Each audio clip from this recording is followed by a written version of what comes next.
The Dad and Drew Show. Two idiots on tangents. And yes, I just did the sprinkler. I saw that. That was nice. That was nice. The Dad and Drew Show. Yeah. I have no dance moves at all, people. I am the worst dancer. No, probably. Don't say that, Jamie. You're awesome, dude. No, I'm probably the worst that there could be. I'm pretty bad. But never let that stop you from enjoying dancing. Well, okay, that's scary. Jaquita, I don't have a rolling pin in the picture, so no, he doesn't. I'm using a knife.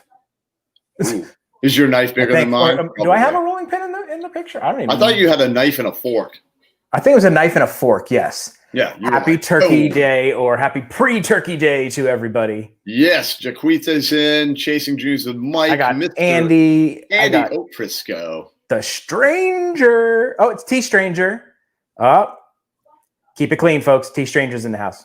Yes. Not that we don't always keep it clean, but. No, well, sometimes you don't. It could be a rolling pin. I guess I could roll things with the fork. It could happen. Dude, I am getting my full Santa on here. I know. Look at you, dude. I am so in need of a shave. That is getting epic. bad. Nah, it looks good, dude. It's still. Dude, I need to get some white dye for the Christmas episode and just dye it white. Oh, dude, you should. I just have stubble going on. I just got stubble. You can grow a beard. You look sort of David Letterman-ish when you grow the beard. Have you seen him with a beard? Yes, I have. Off. Yeah. Into tangent land off the first second. Yeah. No, yeah, he's little crazy with the beard. Yeah.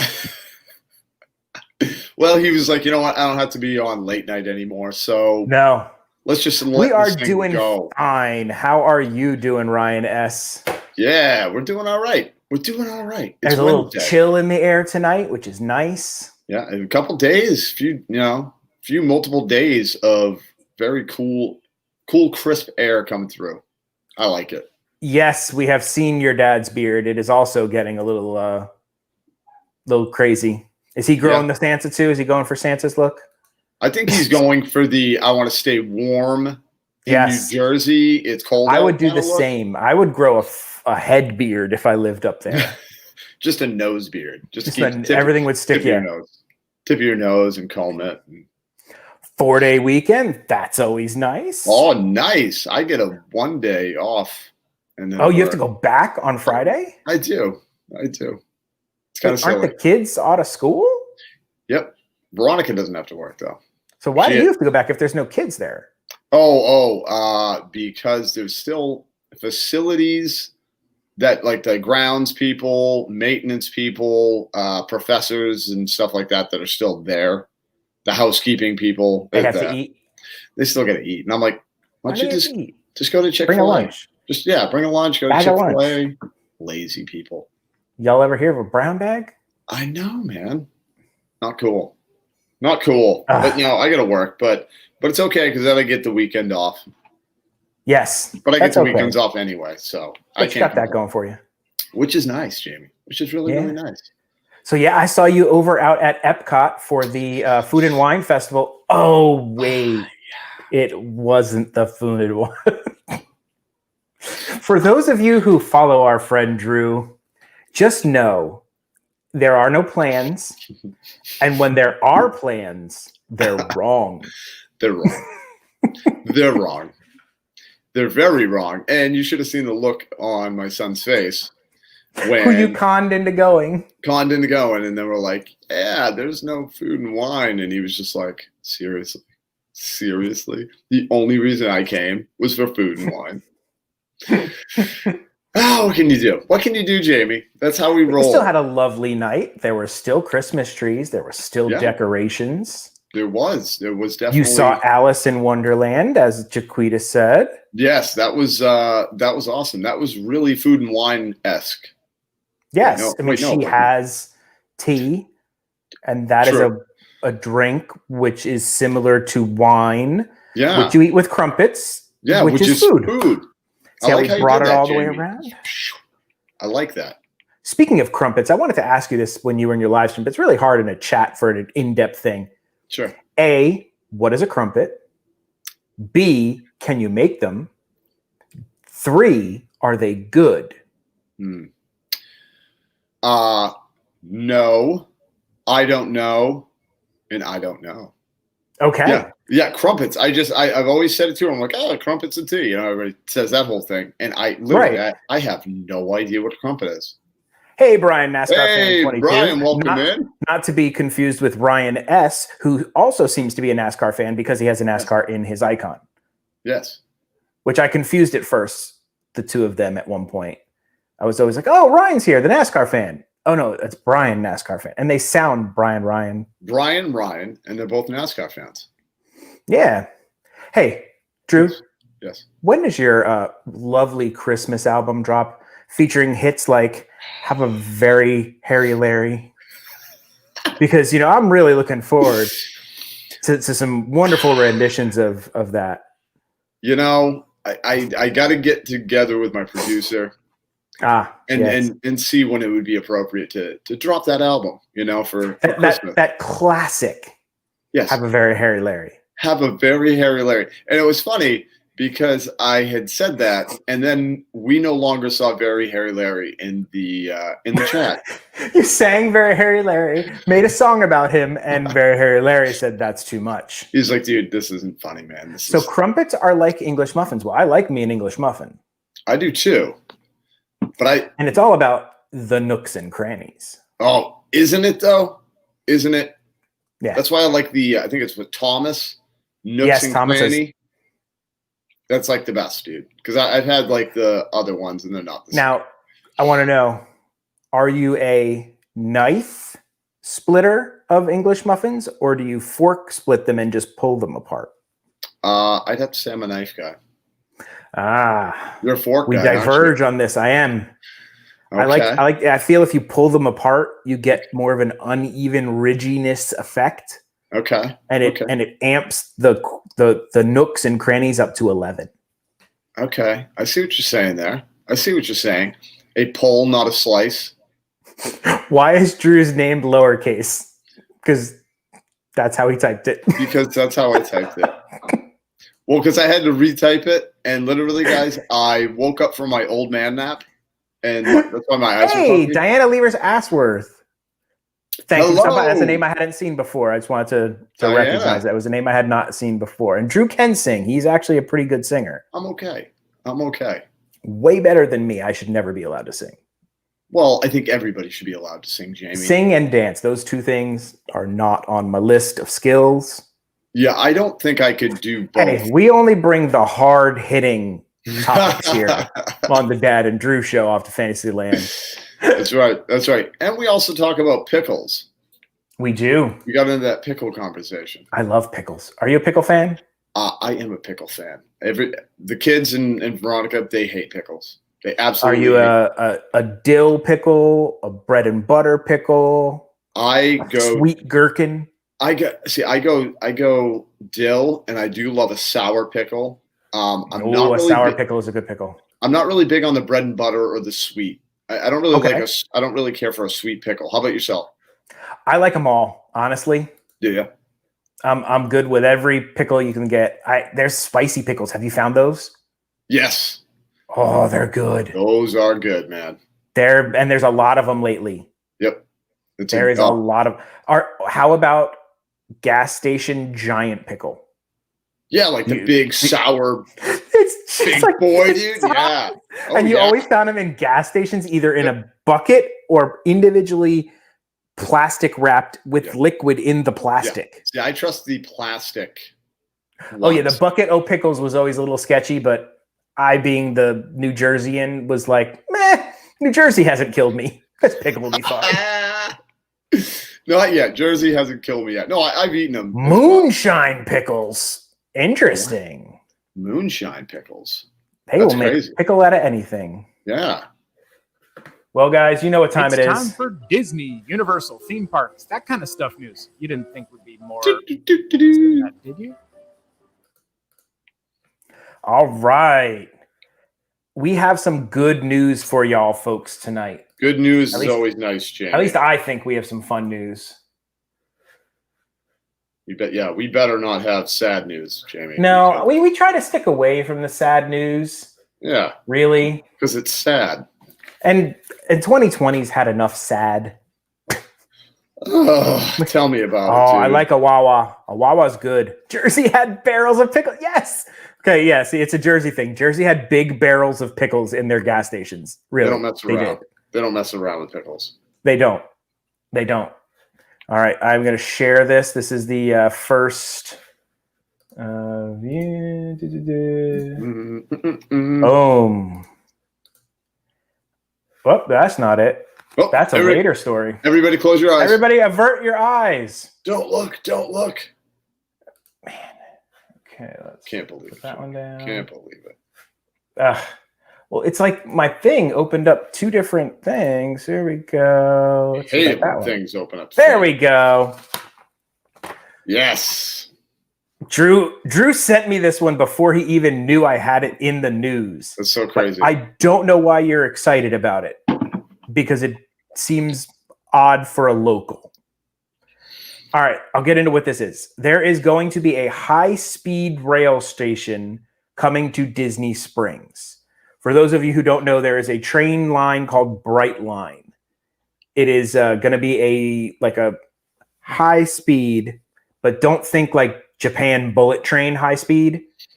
Like mildly fast is what they should call it. Train line that's going to run all the way here from Orlando and go down to Miami. And then they've announced that there's going to be a swing from that's going to stop at Disney on its way to Tampa. Now, for all of the people who travel here, this is excellent because it's also going to stop at the airport. So you will be able to take this train directly from the airport to the Disney Springs. They're calling it like a hub, which will be able to like take you off to like the different hotels and parks and things like that. So you'll have a pretty, I would think, simple way to get from the airport over to Disney. Sounds pretty cool. Now, as a local, there's really not a lot of benefit here.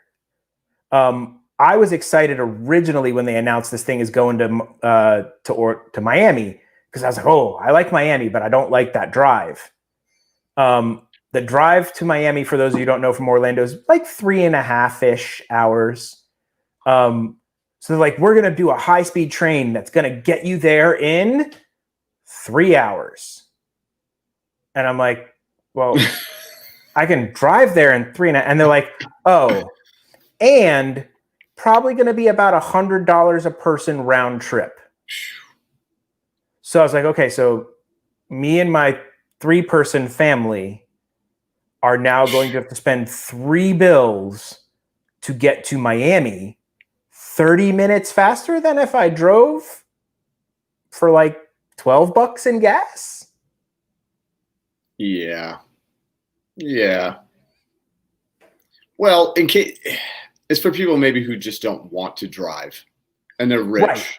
And they're just like, that's the only thing I can think, because there's like, legitimately like, okay, $20 a ticket.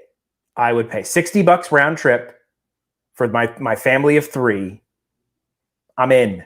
Yeah. I would make a quick little jaunt down to Miami for something fun, and it'd be great.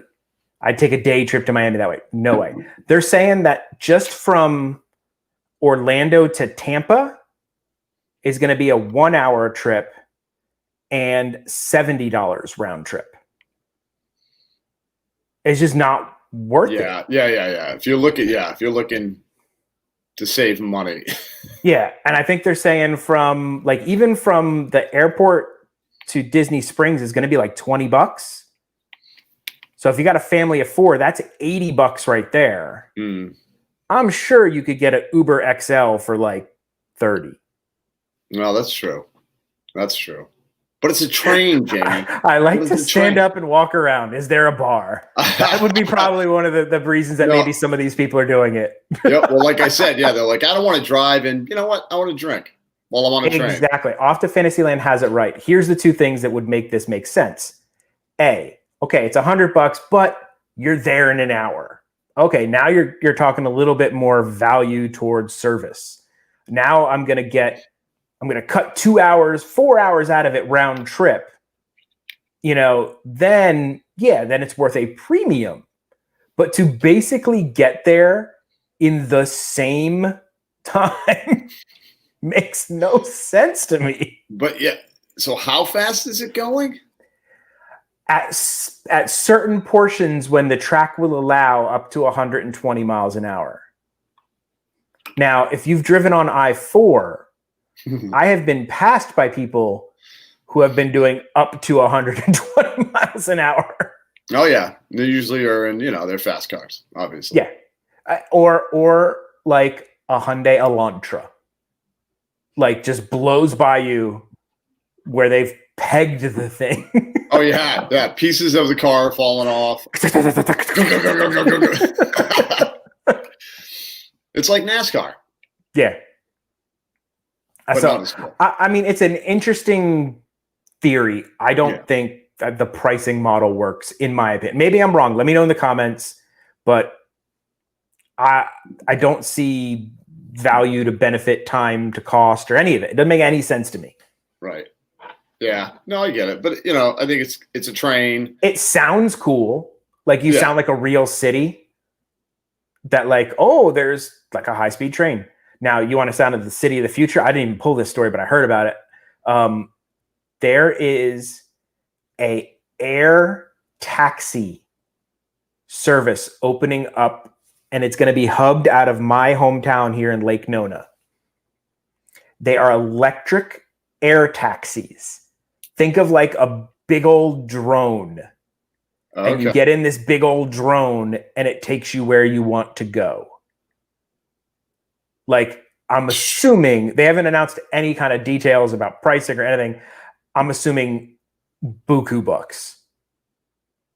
Yeah. Oh yeah. That ain't gonna be cheap. That ain't gonna be cheap, dude. But that's the future. That's future. That's like, Jetsons. Like you walk up and like, and then dude, that was good. You're off. That was good, pretty good, right? Yeah. That was pretty good. I'm like the Michael Winslow of this thing. Well, hold on. Remember that guy? Dude. Police Academy. Come on. Police Academy, dude. Spaceballs. Oh yeah, and Spaceballs. The blips and the bloops and the bleeps. Who would dare give me the raspberry? Sorry, I can't. I get Spaceballs going, and it's like I can't stop it. I know. I gotta watch that again soon, and we need to do like a Spaceballs thing. No, but I wanted to go off on a quick tangent. Yes, tangent away, my friend. Tangent away. Speaking of the Jetsons, so are you a Flintstone person or are you a Jetson person? Now, I watched both as a kid. Of course. So, I could go either way. I didn't really have a super preference. What if right now it was like you got to pick one, Jamie? If I had to pick one, I would go Jetsons. I'm a Jetson guy. Like I love the Flintstones too, but I'd have to go Jetsons. I love the Jetsons. I would rather watch Jetsons than the Flintstones. Yes. Spacely Sprockets, great evil man. Yep. And they always mustaches. Do you notice that's like a common thing with the bad guys? Like they always seem to have a mustache. Because they need to be like, ooh, snively whiplash. Definitely. I'm a Jetsons. I'm wondering, what are you guys? Yep. Off to Fantasyland as a Jetsons person. Jetsons. We've been joined by the kiddo and Lammy. Well, obviously, Lammy needs to make an appearance, Jamie. You know that. She has had that Lammy since she was a baby. Wow. You like Daddy's Christmas lights? I made it all festive for the live stream. For Thanksgiving. Jamie made it all Christmassy for Thanksgiving. She's invaded the live stream. The invasion. The invasion. Yeah. Oh, they're getting a lot of ahs and hellos and oohs. They love you, baby. They love you. She's like, no, stop it. Tell me more. No, tell me more. Let me read the chat. Hello, Dad. Yeah. Good morning, Jim. Good morning, Richard Foreman. How are you today? Thank you for stopping by. Richard Foreman. Maybe where he's from, Wait, it's morning. Ooh, Jaquita wants to see your pinky that you have her wrapped, or that you're wrapped around. at her pinky. So yeah, this was a little bit more information on the Bright Line. This shows that the location of the track. So you can go all the way down from Orlando down to Miami. There's a stop in Fort Lauderdale, West Palm. Then it's going to go Disney and Tampa. And then there's Lammy, as in, hi, Lammy. And Lammy wants to be on that train, obviously. Now, they're saying they've had 2 million passengers since inception. I didn't even know this thing was around that long. No, dude, but that's what I mean. How are we just hearing about it, but they have had that many people? Many passengers. Did they just let people go for free? Because maybe. They're like test running running it. How did you convince 2 million people to pay way too much money to get on the train? And you know what? They probably charged them more, maybe.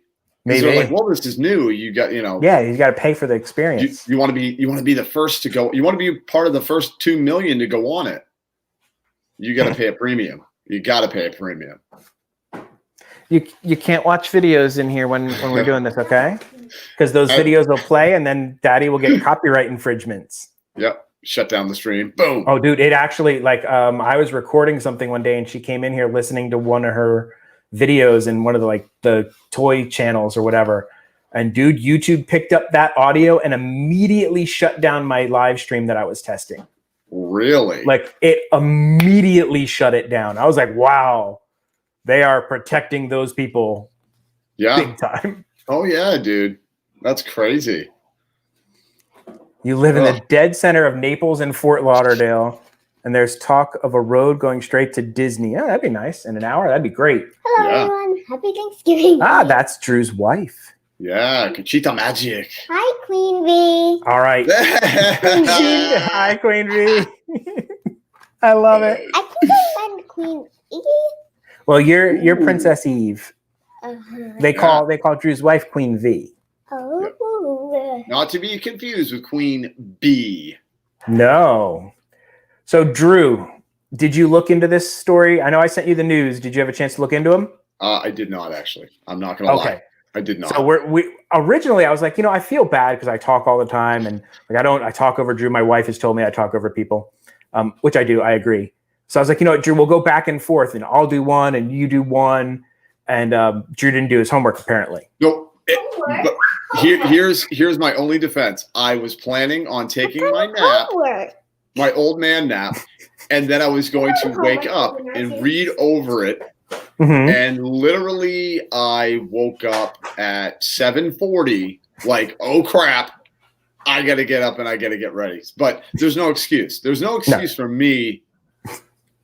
Drew takes an old man nap every day, and this old man nap went a little long. Hey, D for Disney. Hi, Michael Riley. Hey, Thank welcome you for in. stopping by.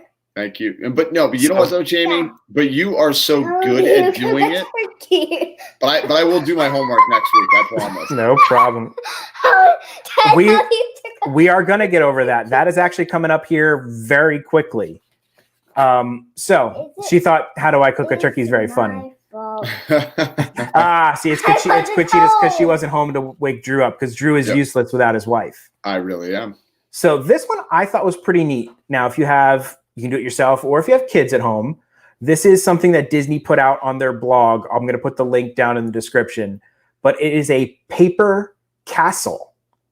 So you can actually print these out, and they're cut them out and fold them together, and you can color them and things like that. And they have one they call the advanced design, and then one is the simple design. Now, I'm going to show you, I think they need to rename the advanced design. And I can stay up until 9 o'clock. You can stay up later than 9 o'clock tonight because I have a whole week off of school. Because you don't have school tomorrow. So yep. Lucky. All right. Or after tomorrow. So this is the advanced version. So I'm going to scroll down and show you. So you have all of these sheets, which is the base. It's and I think this is Tokyo Disneyland is what this is modeled after. But as we get closer, so you got all these big sheets, right? And this is like all the stuff that you have to cut and do. But when we get down to the bottom, my computer's like not liking me. Here we go. Okay. Look at how complicated this thing is. It's like a whole giant castle, and like there's like 72 parts. Look at this. You're supposed to make this all out of paper. Yeah, I can see that being frustrating, Jamie. Every single part. This is like IKEA to the nightmare level in my mind. I've put together a lot of IKEA furniture, and it is not fun deciphering Swedish graphics with no words. Yeah, I know. And they usually miss a step. Yeah. Or all the parts look the same. Yeah. But they're slightly different, and you can't use number 7. Yeah. These are the emojis. Yep. So, I mean, look at how complex this thing is. No way I'm pulling this off. No. Well, have you ever done like the metal art or metal work? I have one. I have one here in my drawer. I have the Indiana Jones Covenant Ark of the Covenant, and I haven't built it yet. I'm going to actually try to build it in a vlog. But this thing, no way. And you have to cut them out? You have to cut them out, and then there's all these like glue things and fold lines. Just cutting them out, I think, would be a nightmare. Right. Like, no, great idea, but Is carpet clean? No, baby. Okay. I don't think I can handle that. I don't think I have the patience for that. No way I could do it. Now, the other one I think is a little bit more my speed, which they are calling the simple version. For simple minds like ours. This one looks a little bit more, I'd call it doable. So that's what it looks like put together, similar to the other one, but like it is more of one big piece. So it's just one giant piece, which would still take you forever. How are you cutting that thing? Look at those little flags. No, I know. Like that's the first thing I'm looking at is that little tiny up top and of the little spires and things, and it's not looking like that, right? That's not happening. Yeah, no. It has bushes. I can cut out like the trees. I can cut out the trees. Trees would be all right in the bushes. So like this one looks more doable. Even like these little things around in here, like around the spires, that's like you need an X-Acto blade. You're not cutting this with no scissors. Yeah, you're right. You're absolutely right. You are not pulling these off with scissors. Well, because can you imagine though? You just nip one. You're almost done. You're like, and you nip the top. You finish the whole thing, and you hack the top of the spire. That's where you get the Scotch tape, and you tape it from behind. Oh yeah. But like I'm surprised that you have to cut it, and it's not like, hey, look, Thanksgiving colors. So that is available to download. Oh, okay. So you download it. You can. It's a PDF. So basically, you open that up. It's a PDF, and you can print it, and then you cut them out, and you're supposed to do these with the kids. That's not a bad idea, though. Now, there's no way you're doing advanced with the kids. Okay, now this is yours. Okay. I have literally been attacked with Christmas. And no Thanksgiving, just straight to Christmas. It's just straight to Christmas, dude. She just literally ran in here and attacked me with Christmas. But it is Christmas time, Jamie. So I love it, though. It's my favorite. It is literally my favorite thing in the world. So, Muppet Baby. That is not a Muppet Baby. But you are correct. It is a Muppet. And it is time for a new segment on the show. And I love making these intros. I have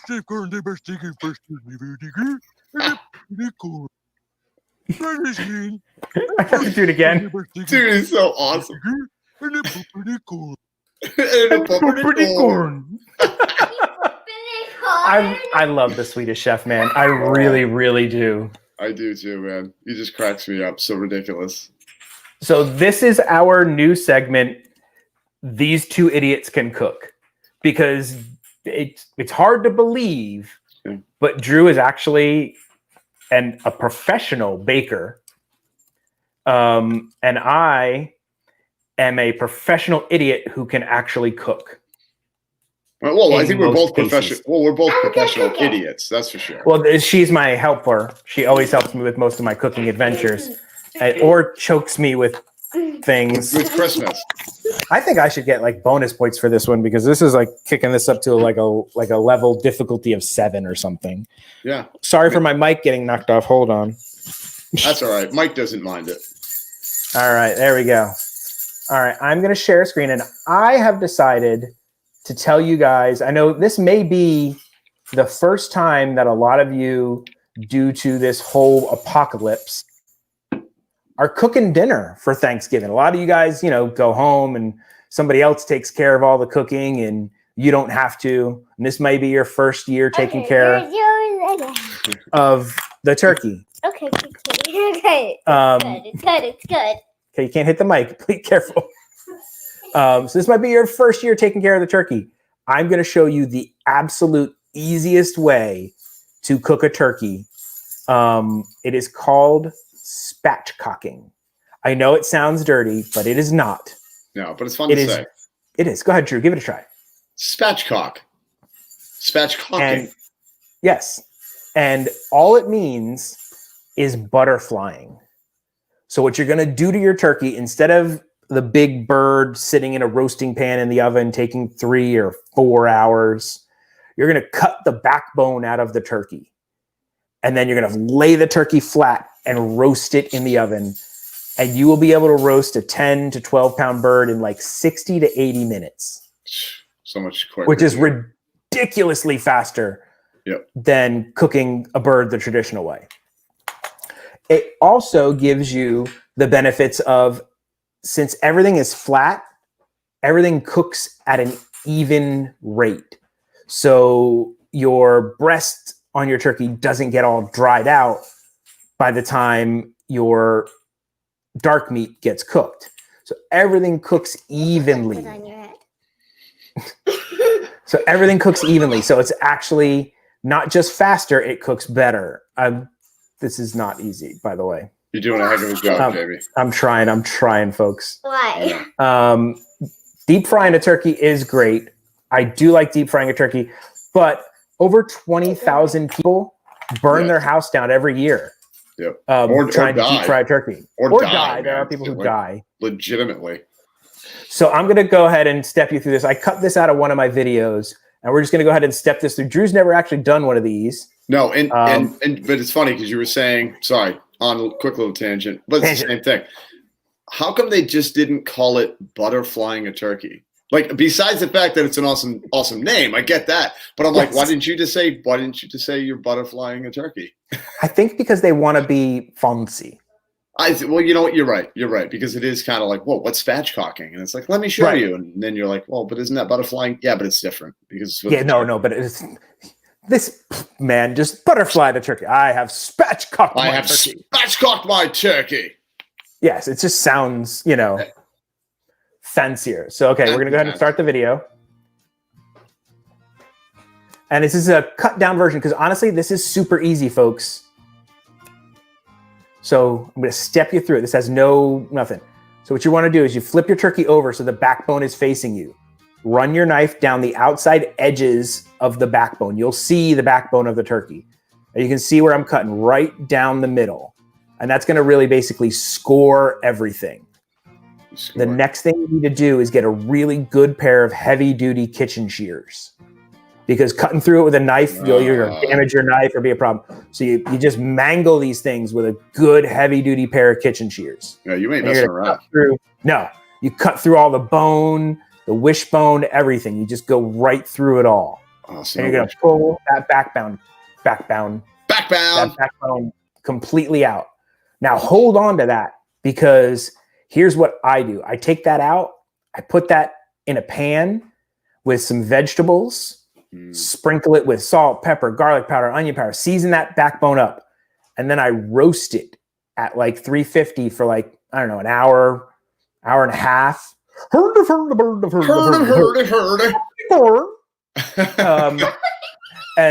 you roast that, and that's going to like give it a deep flavor. Throw that, and then you're just going to make all these juices. You're going to go ahead and use those juices. Those juices and all that stuff, pour that in, and you're going to use that to make your gravy ahead of time. That way you don't have to wait for the turkey to finish cooking to get all the juices and make your gravy after the turkey's done. That's a great idea. You just add those juices to your current gravy and stir it in, and then it comes out perfect. So after you got that, so set that aside. It's perfect. Yep, there we go. Yeah, this is me explaining that. I probably didn't have to pause. So we'll set that aside. And now what we're going to do is we're going to have to flatten the turkey. And what you do is you're basically going to do CPR on this thing. So get it nice and flat on the board, and you need to crack the breastbone. There's a bone right there in the middle. You looked like I was going to karate chop it. Dude, I thought you were. I was hoping. I was so hoping. I should have just karate chopped it just for the fun of it.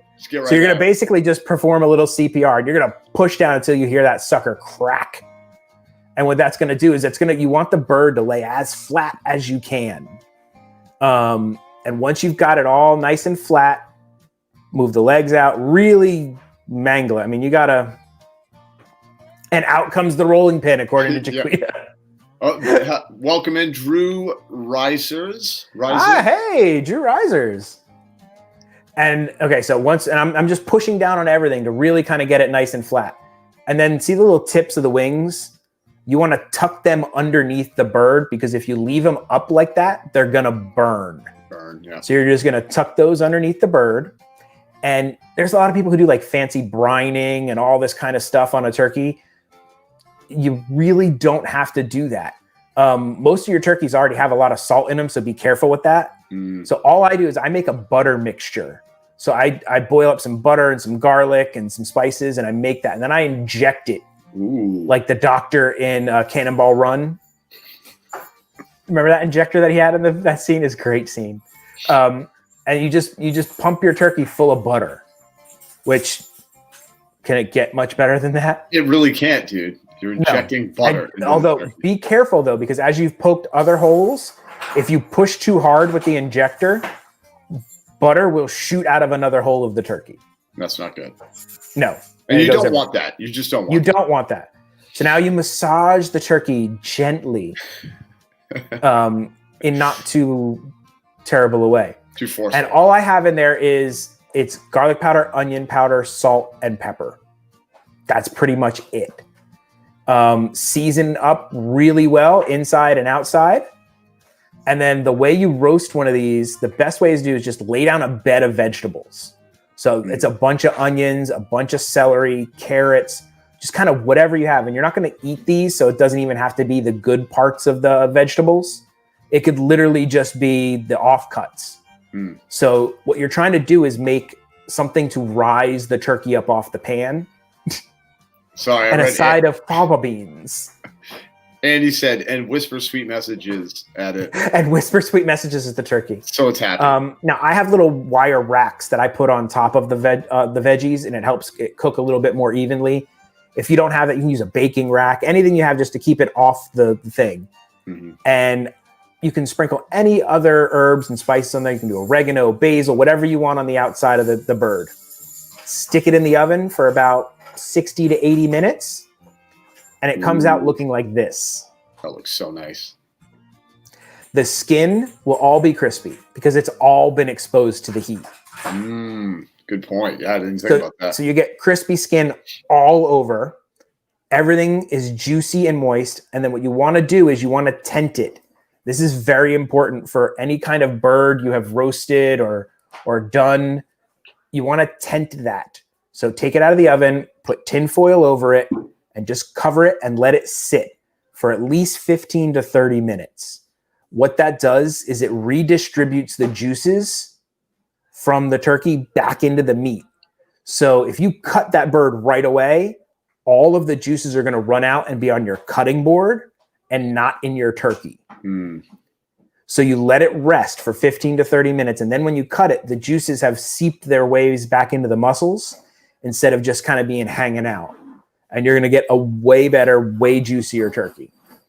And I mean, there's really no cooking skill involved in it. Literally, you cut the backbone out, flatten the sucker. You don't even need to inject it with the butter if you don't have an injector. You can just coat the thing in butter and spices and stick it in the oven, and it will still come out great. Now, and that is Dad Can Cook. That was awesome, dude. Now, my question is, how big was that bird? I'm only asking because I have a 23-pound bird, and I'm curious. That's a massive bird. Yes. 23. You would need that was a like 13 or 14-pound bird. So we'll say a little less than double. You'll definitely need a full sheet pan you can't do that on a cookie tray. So you'll need a sheet pan to be able to pull that one off. And it should still, because usually when the birds are that big, they're more rounded than they are like long. Right. So when you flatten it out, it would still probably be about the same overall size. And quick tip, do not care about timing on recipes. If they tell you to cook something for 60 minutes, guess what? It's never going to be 60 minutes. Almost impossible that their oven, their temperature, their degrees, their altitude are all exactly matching the exact specs of what you have done. Right. And it's going to cook, and your bird is the exact weight and the exact muscle density. It's never going to happen. Get yourself a meat thermometer.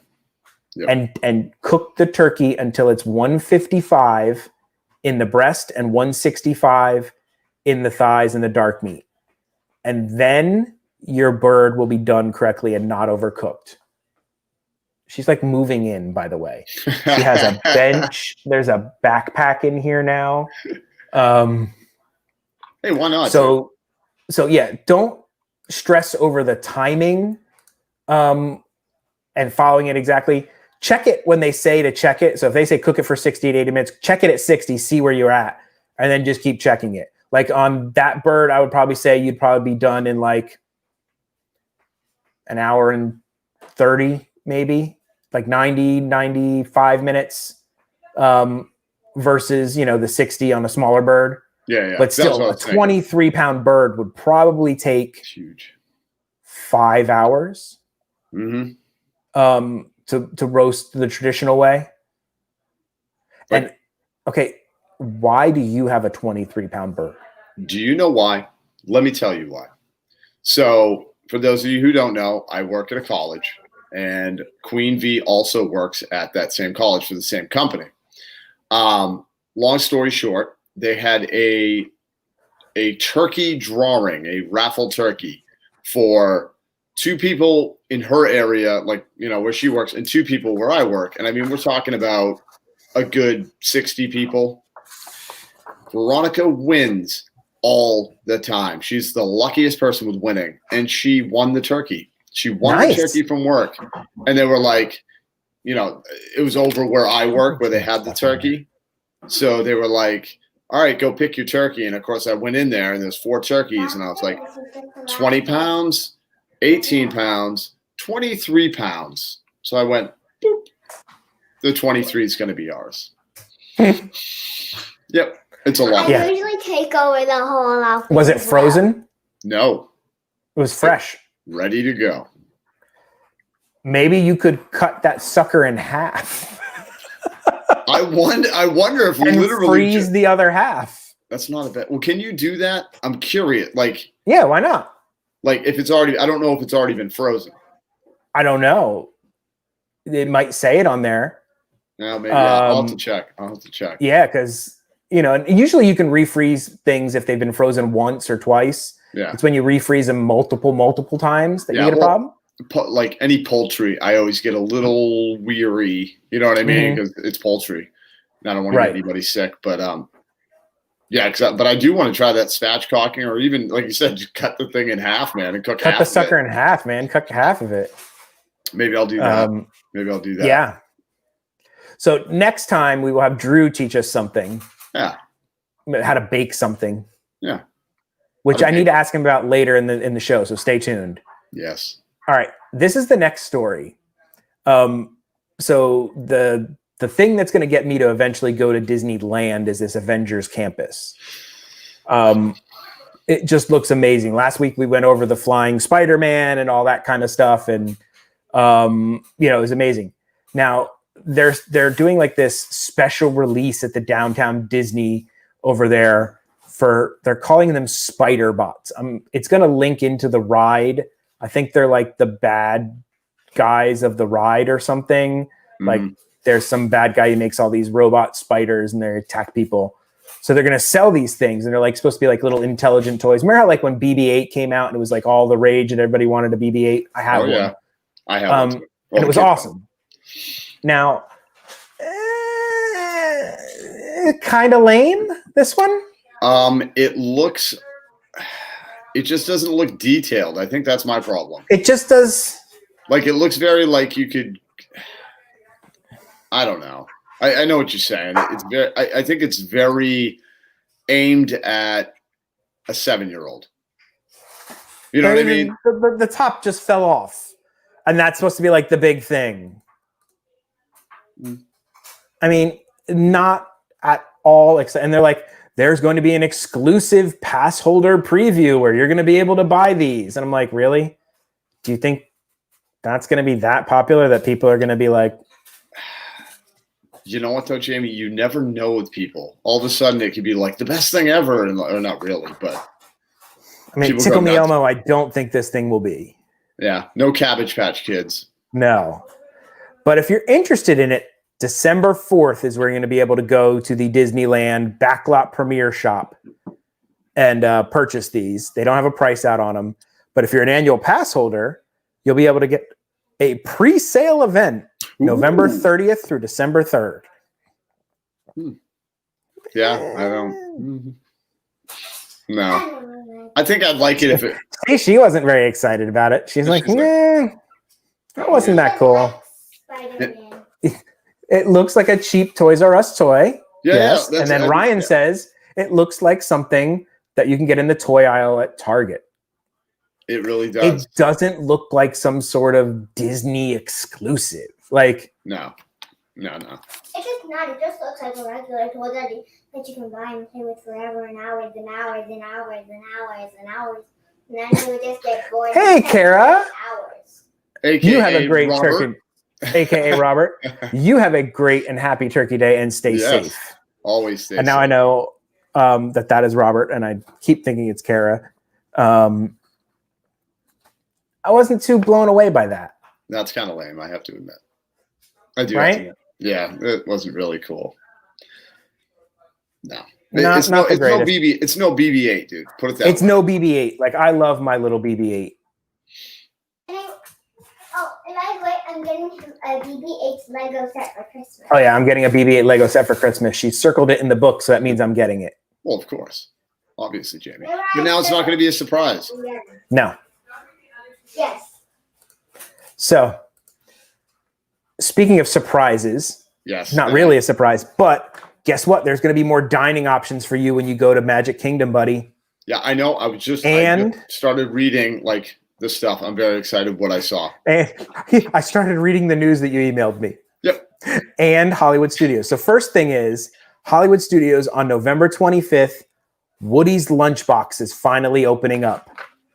I'm excited. That's needed to open up for a while, man. Mm-hmm. That is the s'mores sandwich from Woody's Lunchbox, which looks pretty darn good. Well, you said schmore. I mean, who doesn't want schmore of that? S'mores. And then we've got the tachos.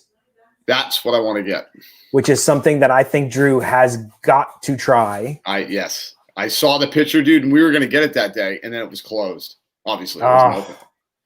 But I was like, tachos, dude. Okay. So here is what is in Woody's Lunchbox. This is, all right. So we're scroll down here. That is the s'mores French toast breakfast sandwich. That looks delicious. It has chocolate ganache, marshmallow stuffed French toast with graham cracker, Graham Crapper Crumbles. Cracker. Yeah, cracker. It's definitely supposed to be cracker. Grand Quappa. Graham Crapper Crumbles. Graham Quappa Crumbles. Cracker crumble. No, Marriage. Marriage. my way. Put you together here today. All right, folks, time to crack a polar. Ooh. Jamie, I came prepared because it was. Oh, what do you have there? It is a orange vanilla. Oh, orange vanilla. That is a good flavor. I've had that. Okay, so you like that? I do like that one. It's one of my favorites. I went classic black cherry. I ran out of my black cherry because everybody likes it. Oh, that is refreshing. For those It's of you tasty. who don't know, we are a little bit of fans of something called Polar, Yes, we are, Jamie. and they totally need to give us free Polar. Yeah. Because I mean, we promote it for them, a lot, Yeah. because should it send is us, like, one of, Swag too.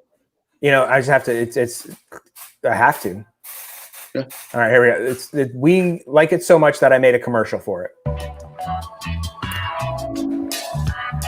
This one is a great flavor too. The grapefruit, ruby red Yes. grapefruit, also very crisp Yes, and it is. delicious. And I'm not a fan of grapefruit in general. You don't like grapefruit? Not really. No, I'm a grapefruit fan, but I eat it with sugar. Once again, it's sugar, dude. Me and Jamie were talking earlier about pies and about rhubarb pie, and it was like, oh yeah, rhubarb's great. You just put a whole bunch of sugar on If it. you put a pound of sugar in it, it's delicious. It's palatable. All right. The other thing so they have a smoked turkey, eggs, Swiss peppers, and onions on sourdough. Ooh, I like a sourdough. This sounds like a great breakfast spot, honestly. Right Yep. up your breakfast announcements. I did. Fozzie has a joke. Oh, everyone, Fozzie has a joke. Okay.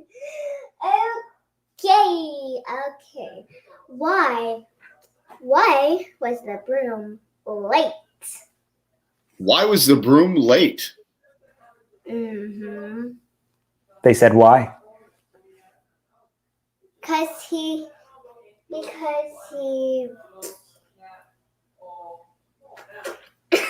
You forgot the punchline? okay, Because he overswept. because he overslept. Because he overswept. Get it? Waka Waka waka. And now the joke portion has concluded. Yeah. They also have a breakfast bowl.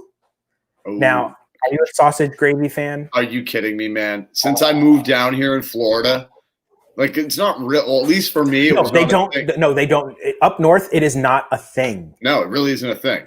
Down here, and you know what's funny? No joke. I literally at my work today, we had breakfast, and a woman I work with, Mary, she makes the best sausage gravy, and she made it today. And I got to have it with a biscuit and bacon. Oh my goodness, dude! Sausage gravy, one of my favorite things on the planet. Fun fact: I love sausage gravy when I lived down here, and so I went back up north on a trip once, and we were in a diner, and I was like, I would like some biscuits and sausage gravy, and they're like, what? What is sausage gravy? Like they had no clue what I was talking about. Like it doesn't even. Oh, Kachita, you don't know what you're missing, Dude, I brought her to Bob Evans, and she was like, eh. I'm like, what do you mean? Eh. I'm not a fan.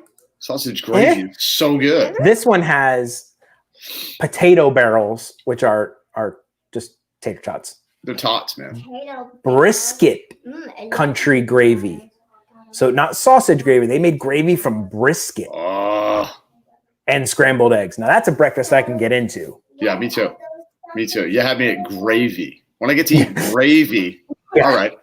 Yeah, I'm down with all that. Yeah, that stuff's all amazing. Dude, it really is, dude. This is the spot I got to hit up. What's going on? Are Are you trying to hear? yeah. You can't hear, baby. I have headphones on. All right, so back to the brisket. We've got a brisket melt. Smoked brisket, cheddar, Monterey Jack, pickles. Gotta have pickles. Yes. and barbecue sauce on a garlic butter grilled sourdough. Sourdough. Love me some sourdough bread. Sourdough. Everybody was baking sourdough bread over the quarantine. Yes, they Like were. that was like Mhm. the big thing. Like I had at least 5 or 6 friends that don't bake or do it, but they were all attempting to bake sourdough bread. Which like is it was always like a thing. Which is interesting to me because I know a lot of people try to do a sourdough starter. Yes. You know, 'cause you got to have a starter. And you gotta feed it and all you this gotta stuff. feed it, and I'm like, maybe it's because they have time now. Because I mean, not that it's like time consuming, but you just can't forget to feed it. Like you got to keep that thing. You got to keep it alive. They're home. They're like, I'm home. I guess I'll I'm just home. feed I guess this nothing else, dude. sourdough thing. Let me go check the starter. You know, that's all Yeah. they're doing all day Like long. everybody was obsessed with sourdough bread over this quarantine. I wonder how they all came out. They got a Monte Cristo. I like a Monte Cristo I do. with raspberry jam. Not usually never have the raspberry jam. That's good. Okay. Now here's what we're here for, people. Tachos. So You've got Potato. potato barrels, aka tater tots, tater tots. Corn chips. corn chips. Chili and cheese. What's not to love? There you go. And really, And how do then- you go wrong? They top it with a little bit of sour cream. Dude, that looks fantastic. Oh, dude. It looks like That's that's Oh. table over with a storm and like. Yes, Krista, we can't say that here, What is but- it? but I know what SOS stands for. SOS is awesome. unfortunately I don't because I don't know these little. So Drew, the first word is a word we can't say on YouTube. Okay. Oh, gotcha. I know. What And it the other now. one is Yep. on a shingle. Yep. I gotcha. Yep. What? Chipped beef, man. Chipped beef, yes. Chipped beef. I grew up with that, and let me tell you something about that. I can't eat that ever again. Ah, What? So funny. Yep. What I can't eat is that. so funny? No? A bad experience? oh my dude, I ate it like 5 times a week. It was just like, oh yeah, we're gonna have it. And I'm like, oh my gosh, do we have to eat any more chipped beef? I don't like All right. it. I don't know if this was a my family thing or not. After Thanksgiving's over, did you have turkey a la king? Now, what is turkey a la king? Maybe I had it. And I don't know. This again. Turkey a la king is you take leftover turkey, Mhm. you make a white gravy to go with it, you Okay. add peas, and you eat it over toast. Yes, I have. Yep. Kind of like the other dish we were talking about. Yeah, same idea. Okay, yes, I have definitely eaten that. Yes. Yeah. But you know, you got to do something with it. It was You got to get creative with the favorite turkey. to make. You got to get creative as the leftovers pile up, and you got to figure out what to do with all this turkey. Well, basically, you got to add something so it's not so dry, because you know what I mean. The turkey starts drying out. It's like, you know what? Add this to it to, you know. So, like, I'll usually do a turkey a la king. I'll do a turkey soup. Mhm. Turkey soup. A turkey soup. Okay, that's a good idea. I always do a turkey soup with the leftovers because you take the carcass, you boil that down, Yep. strain that, and it makes a nice broth. Yep. And you do a little bit of the turkey, some noodles, and it's a different use of the turkey. I'm gonna have to do that. I don't think I've ever made a. Yeah, I don't think I've ever made a turkey soup. You don't throw away any of your carcasses when you like get a rotisserie chicken or anything, do you? Well, if I have time, I'll make like a broth. Yeah, you make a broth. Yeah, you always keep those. You boil those up with some veggies and anything you got left. Yep. Marvelous TNG. Hey, Thank guys. you for stopping by. Is that Tim or and Gretchen? Tim and Well, Gretchen. Jaquita Maybe said hi, Tim. So "Hey, maybe Tim." she knows something we don't know. Just Yeah. get on with the show. A lot of people know things that we don't know, Jamie. Well, and it wasn't Tim. It was And it Gretchen. wasn't- we guessed Just wrong. get on with the I love it. show. I love it. Just get on with the show. Folks, it is time for another segment that is a favorite of the Dad and Drew show. It's time for I'm stalling. Dad and Drew, so hot right now. I'm sorry, but it cracks me up every time. Every time, man. I love it. So hot right now. You don't even know how So many times hot right now. I still use that. I use that in thing. like everyday life. I don't know how many times. Yeah, like that's so hot right now. That Hansel, he's so hot right now. That Hansel, he's so hot He's right so now. hot right now. Oh, my my God. That's awesome. That Hansel All right. is so hot right now. Let's Hey, see. Miss Clarence, welcome in. Hey, Miss Clarence is here. Thank you for stopping by. Watch out, baby. I need to see something over here. I know you got your friend over there. I got Debbie hanging out here. Yeah, you got Debbie with you. All right, folks.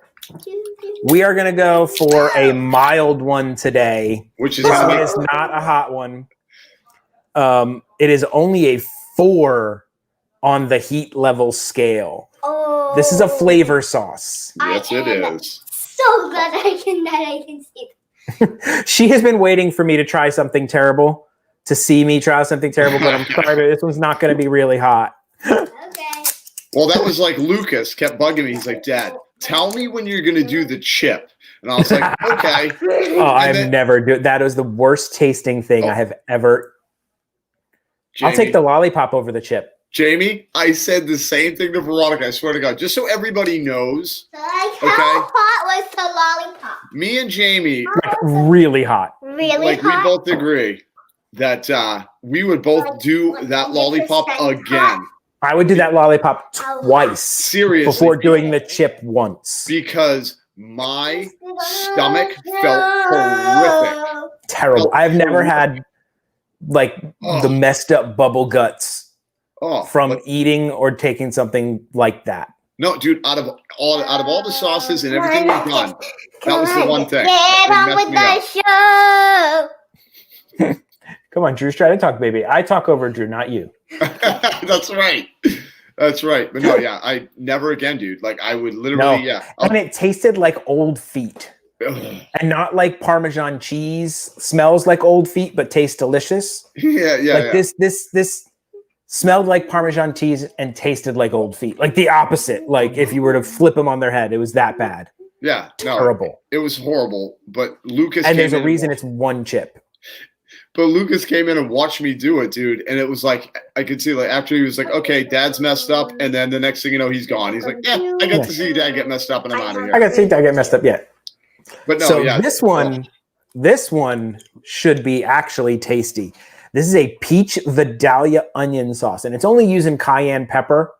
So cayenne's like 50,000 on the Scoville level. That's it. As a example, the lollipop was 9 million on the Scoville level. So this is a tad bit less hot. Which we never found out what the what the chip was. We don't even know what the chip was, but I don't care. But is it still hot? It was like the sand and the chewing and the texture of the made it so much worse. Dude, all I gotta say, and I'm sorry, I'll stop talking about the chip, but dude, it was like we ate it and I'm like, this is nothing. And then literally, dude, it was like on my face, like right on me. But for not, it was very intense for a shorter amount of time. Good luck, my friend Andy. Good luck. Practice it to win that. Speaking of the toe of Satan.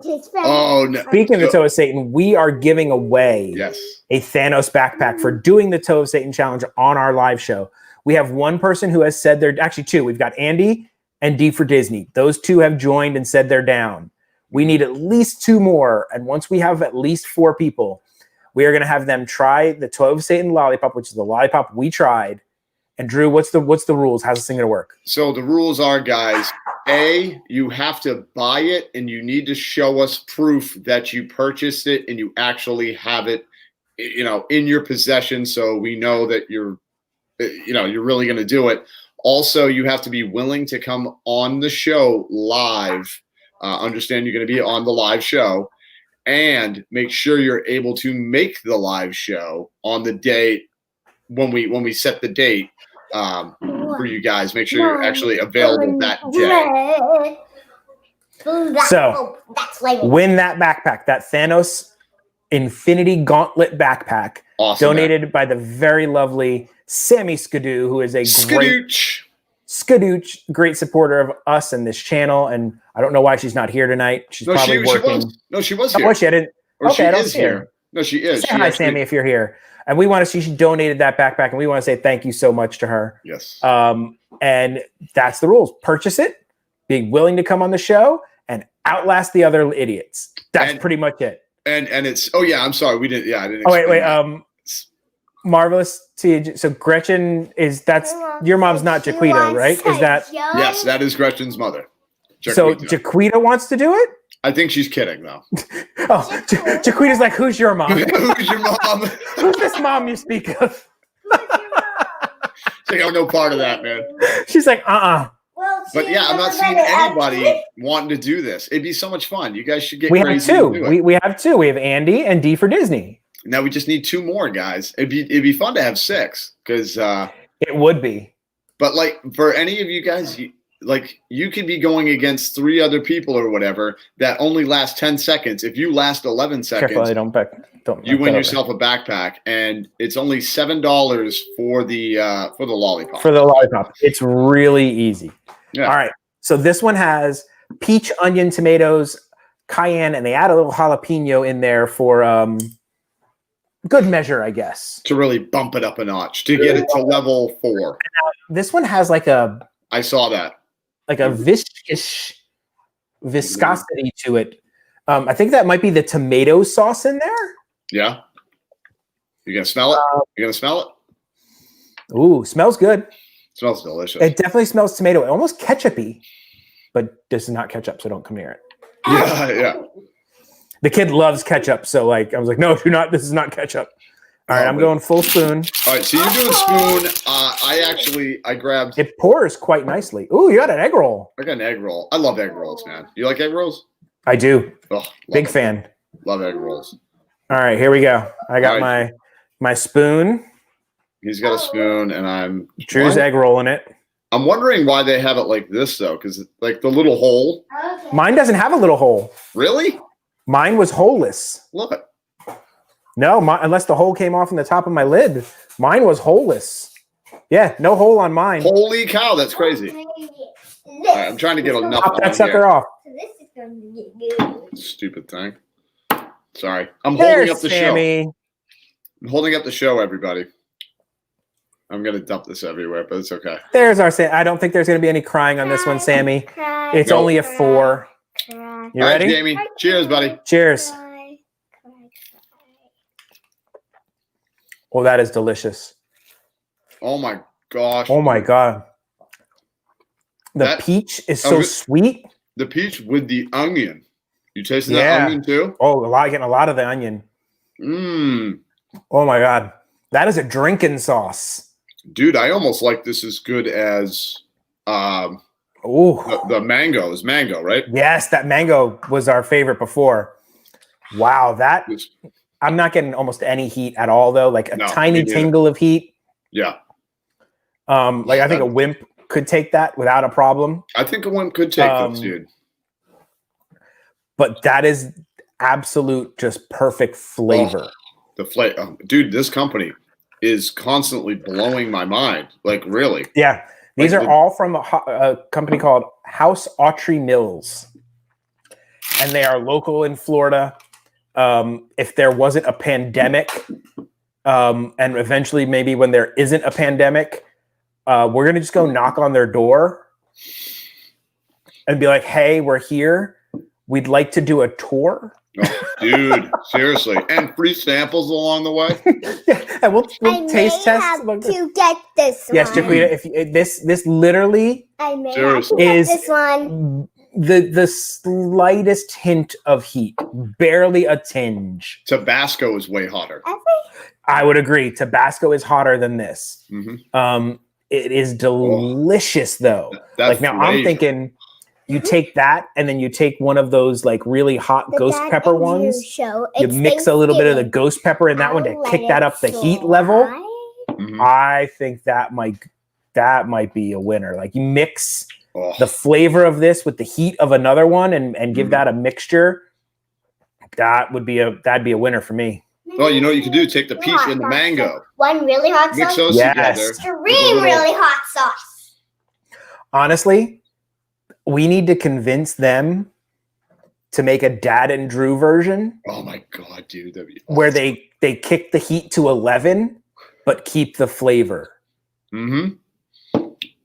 I Yeah, because we are about flavor with the heat. You got to have flavor with the heat. I know an idea. If they either took this one or the mango and made them exactly like they are, but kicked the heat to an 11. Yeah. And then they're the Dad and Drew version of the sauce. And dude, I have this mango with me right here. He still got it on the table.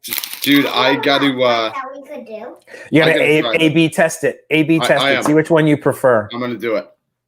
I have a good one. What? I have a good hot sauce. You have a good hot sauce? Okay. It's like a norm. So you can mix like an 11 hot sauce and then go to an extreme hot sauce and then mix them all together. and then try it and try to keep it in your mouth for 7 whole minutes. Oh my gosh, that'd be crazy. So, yeah. So let's make it 8. Which one, Drew? So the thing is, man, this one I have to admit is obvious. It's packed with more flavor. But the mango has more heat. This is a 7. This is a 4. Yeah, that's Scotch bonnet. Scotch bonnet has some heat to it. Yeah, kind of nothing. I think that's hard, dude. It's hard because I wish they were both the same heat level. Because you know what I mean. Because this would be a fair fight. It would be a fair fight, but I think honestly though, on like just flavor wise, just because it doesn't have the heat, obviously the peach is a little more flavorful. Yeah. But the mango's so good too. They're so delicious. I want this now. I want this on eggs with sausage. Yes, but I want it as an 11. As an 11, I agree. We are so gonna call them and try to convince them to make one. I want them to make a Dad and Drew one that is the same flavor as the one that you just tried a few minutes ago, but turn it up to a 12. Oh, she wants to go to a 12. This kid over here. Like 11. 12. I'm going with 12 on that. I am an extreme girl. Extreme. Oh my God. She's an extreme girl, Jamie. You know that. All right, we are gonna go ahead and move on to the next part, and I'm actually going to skip a story because we're actually getting kind of late. So, look at us. Well, because we're so talky. We're so talky. Tonight. And I don't even know. Let me see. It's not even on the list. You didn't even know this one's coming, Drew. What? Yep. All right. We didn't even go over here. Hold on. The other thing here, share screen. The other half of that Woody's lunchbox. Is that the Crystal Palace is opening up again. Nice. Never been so there. I have once when it was the buffet and you get to see Pooh and friends, and that's a great meet and greet because Pooh and them are great. You don't really get to meet and greet them most other places. Right. So it was nice to be able to meet Pooh and Piglet and all the friends there. And the food was pretty good. They had a prime rib on the menu that was... I'm a prime rib guy, man. Like, you give me a prime rib carving station with horseradish cream sauce. Oh, you had me at horseradish. And like literally, like there could be a buffet of I don't know how many items, and I'll just walk back up to the carving station on multiple trips. Yeah. And just keep getting prime. And get the rarer stuff. Do you have it in the middle? Right. I want it still moving, man. Yeah. So they've got. This is a little picture. It's got like a lobster roll, I think they had there. But that will be opening up on December 13th. You'll be able to make reservations starting on December 1st. And it'll be family style. It's not going to be a buffet. I'm going to bring this outside. I'm going to bring this outside. Okay, she's bringing that outside. She'll be back. She didn't want you guys to know that she's not coming back. Yeah, of course. So you're going to have individually plated entrees, including crispy fried chicken with honey pot drizzle for Pooh. Yeah, Pooh, obviously. And that fire roasted prime rib of beef. And they're going to have some fried cauliflower. That's a good menu, man. That's pretty nice. Now, what's the price tag on that? It didn't say, but it was, I think, $3 signs, which usually means, ow. Yep. Better bring a bigger wallet. It's a meat. It's character. So they're gonna ching you on that one. Oh yeah. And then you got prime rib, so they're gonna get you on that. Right. So yeah, that's coming. We got that going for us, Which is nice. And then this one is not even a thing. We got to talk about it. Park hopping's coming back. Yes, we do need to talk about it. So I did a little YouTube short on it, and that's a new thing that they've got out. YouTube's trying to be TikTok, and they've come out with these things called YouTube Shorts. I've been seeing that. So to do a YouTube short, you have to record it in vertical mode, be under 60 seconds long, and include hashtag shorts in your title or your description. And then it'll get like included into this YouTube Shorts thing. Technically, the United States doesn't have it yet. So it'll be like a special section on the app, but you can still make them and they'll still show up. So I was messing around when I tried one on the park hopping. But do you know how this works, Drew? Sort of. My understanding was you make your reservation at your park, you go in, and then you make another reservation for another park, and you have to be there by 2 or something. Is that close, but no cigar? I'll sort of. All right. Here is the way this is going to work. You're going to make your reservation. You're going to go to your first park. Love you, kiddo. You're going to go to your first park. At 2:00, you can leave and go to any other park you want. No reservation required. Ooh. As long as they are not at capacity. That's the highlighted part. That's the highlighted part. But that's it. So you can go to any other. Now, it doesn't say that you can go to another park. I think you could probably, if you wanted to, do 2. It doesn't say you can't. So to do the Dave Chappelle thing, I didn't know I couldn't do that. Method could be working here. Right. But now let me... Tangent. Oh, tangent. Did you see the story about Dave Chappelle? No. So Dave Chappelle signed a big deal with Netflix, right? So like all his comedy specials and everything are on Netflix now. So he's done a bunch of stand-ups on Netflix and whatnot. But when he left Comedy Central, apparently the deal that he signed with them gave them rights like in perpetuity to the Chappelle Show that they can do whatever with. And he doesn't have to get paid anything for it. No. So he was like, he found out the other day that the Chappelle Show, he was like, I didn't even know, but it's streaming on Netflix. He didn't know that they were streaming the Chappelle Show on Netflix and HBO Max. So he did this long comedy set about it. Basically like, I didn't even know they were doing this and I'm not getting paid a dime. You know, he's like, it's my fault. I signed the dumb contract, but you know, he's like, it's kind of crappy that they can do this. And Netflix took the Chappelle Show down. They even though they had made the deal with Viacom, who owns the rights, right? They took it down voluntarily, and he's like, they took it down to make me happy, and he's like, and that is why I like working for Netflix, dude. Let me tell you, man, that's pretty darn solid of Netflix. Because you know that you can stream it other places, but they need, you know, they like people to come and they're like, we have Dave Chappelle, we have the Chappelle Show, come watch him. But he was like, it's kind of crappy. I don't get paid a single dime from any of that. And they were like, you know what? We'll just take it down. Well, because they get the real Dave Chappelle anyway. You know what I mean? Yeah.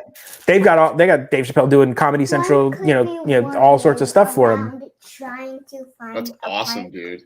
Not to cap. Yeah, I wonder how that would work, Jaquita. Like, none of the parks have been at capacity ever, I don't think, since they've done this reservation system. You know, they say that all the reservations are gone, but that doesn't mean that everybody with a reservation showed up and that they're actually at capacity. So I wonder if, like, you leave and then they're like, oh, I'm sorry, all the parks are at capacity. Can you just go back to the one you had your reservation at? Right. They can't be like, no, I'm sorry, now this one's at capacity. Like, that would kind of stink. But I'm sure Disney has figured that out. Like, that's not going to happen. Caveat though, you can't game the system and get on Rise of Resistance this way. They've specifically come out and said, if you do not have a reservation for that park, you can't make Rise of Resistance boarding groups. Okay. Yeah. That makes sense. So you can't be like, all right, I'm just going to make a reservation at the other one, walk in, go over to Hollywood Studios, but it's 2:00. You know, all the Rise of Resistance things are going to be gone by then, big time. They're gone the first thing in the morning. Right. And I think the next time they do it is at 2. Isn't that correct? Is it? I don't know. I think it was like they do it at 10 in them, or at least when we went, they did it at 10, and then they start the next one at 2. Well, actually, I don't know how they're doing it now, though. That was before they did the whole, like, you make a reservation, you can do it at home. But we're getting park hopping back. Kinda. You know what, dude? These are the little tiny wins. Yeah. That I'm thinking it from like you for a streamer. So like you could make a Magic Kingdom reservation, get there in the morning, go live for 3 or 4 hours, charge your camera up, go over to Hollywood Studios and do a night stream at Hollywood Studios for a couple hours. Which that's going to be a thing. That's definitely going to be happening for me. And then you get like kind of a little twofer. And it gives you some chance, you know, But you get a twofer, and like also like, and people that don't know, or at least for me, when I do live streaming, after about 3 hours of me not shutting up and just talking and talking and talking, because I can't help myself. I love the interaction. I mean, it gets tiring. You know what I mean? It's like literally, can you imagine just like constantly talking to somebody for 3 hours? And then, here is our official Disney. Thank you. Disney Google. We're calling Andy Disney Google from now on. Yep. No, I think it was Stranger. Disney Google. I think it was Disney Stranger that said that. And I was like, oh my God. He so is, Disney man. Google. He so is, amazing. Man. That is too funny, man. Yeah, but yeah, after you live stream for 3 or 4 hours, you're shot. I get tired. I'm not going to lie. You know, I enjoy it. I enjoy the heck out of it, but I get tired. My point is, like, having that other reservation to be able to do it again, it's like you said, charge your phone. I get time to relax my voice, you know, and kind of a real meal. Have a real meal, because I know I can't have a real meal when I'm live streaming, dude. It's not how it goes. You know what I mean? It's just when this junk is over and I'm back in the parks and we can actually sit across from a table and like really enjoy a meal. We are going to actually live stream a meal, but we're going to do it from Coral Reef. Yes. If we have signal, we should just sit down and order, and we'll like basically do this show while sitting at Coral Reef, and then like show the thing, and like I think you could pull that off as for a meal, and then go over all the food as you're going through it.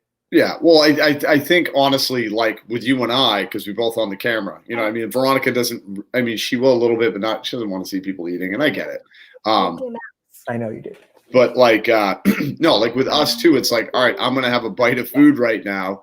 You could keep talking. Take it over. And then you know what I mean? Like it's not like 4 minutes of you chewing your lobster. You know, turning into an animal eating. You know, because I mean, so that'd be good. Yeah, that Coral Reef place, dude. I never even knew that's where it was. I had seen like things about it before, but I never knew that's where it was until you told me, and I'm like, how did I miss that? But then again, I miss a lot of things. Right? Must be the coffee. It's probably the coffee. But yeah, we're definitely doing that. Oh, hey, Disney Stranger, Mrs. Stranger's birthday today. Hey, happy birthday to Mrs. Stranger. Happy birthday. I'm feeling like I haven't heard this. Have you called her the redhead before? Is she a redhead? I think I remember Disney making a redhead comment. Maybe I'm wrong. Maybe it's a different live, but no, I think happy birthday to her. Yeah. Happy birthday. It's not every day you turn 25. It's not every day. And we remembered this one because you reminded us. We were supposed to give a shout out to a vlog of Drew's last week. That Drew was on the Disney Stranger vlog with him, and he's like, "Hey, can you mention it during the vlog?" Oh yeah, no problem. Of course we can. We got it. We totally didn't do it. No, we didn't. We're terrible people. We're worse friends. Yes, we are. and we cannot be trusted to do anything. Yes, I have heard him say we want the redhead. We want the redhead. Okay. I didn't want to insinuate because the redhead in the Pirates ride is not the best of things before they've changed it. So I didn't want to make it seem like I was insinuating anything, but if you've said it, then it's okay. Yeah, exactly. Well, I'm a terrible friend. I didn't even get a chance to read the darn news for our show. Okay. Have you watched? I know you have because we talked about it. This week's Mandalorian. Yes, I have. Oh my God. Mm-hmm. Okay. Here you go, people. This is your thing. If you have not watched this week's episode of The Mandalorian, Exit the building. You need to exit the building right now. Yes. And when he says this week's, it was the one that just came out this past Friday. The one that came out last Friday. So I've got my warning siren going. Wee-oo. Okay. This is your last warning. We are going to talk and spoil The Mandalorian right now. Yeah. That's your last warning. Mm-hmm. That's it, guys. There Get you out. go. Get out. That's it. Get out.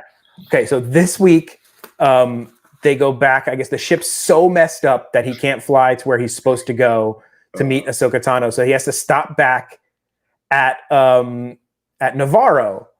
And, there's all this hilarity that ensues. And yes, there's a scene in the beginning. Oh my God, dude. Where he has put Baby Yoda to child labor. Yes, he has. And he's made him crawl into some part of the ship.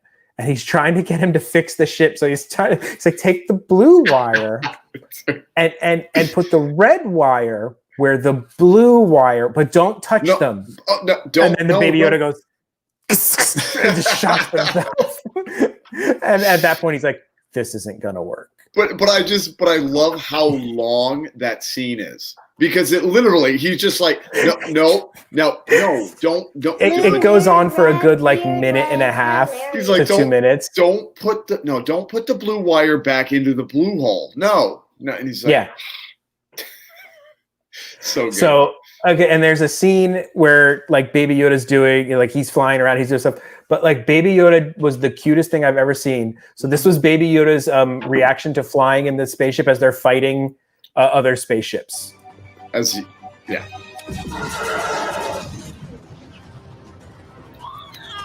I love that. Oh my God, I love that so much, dude.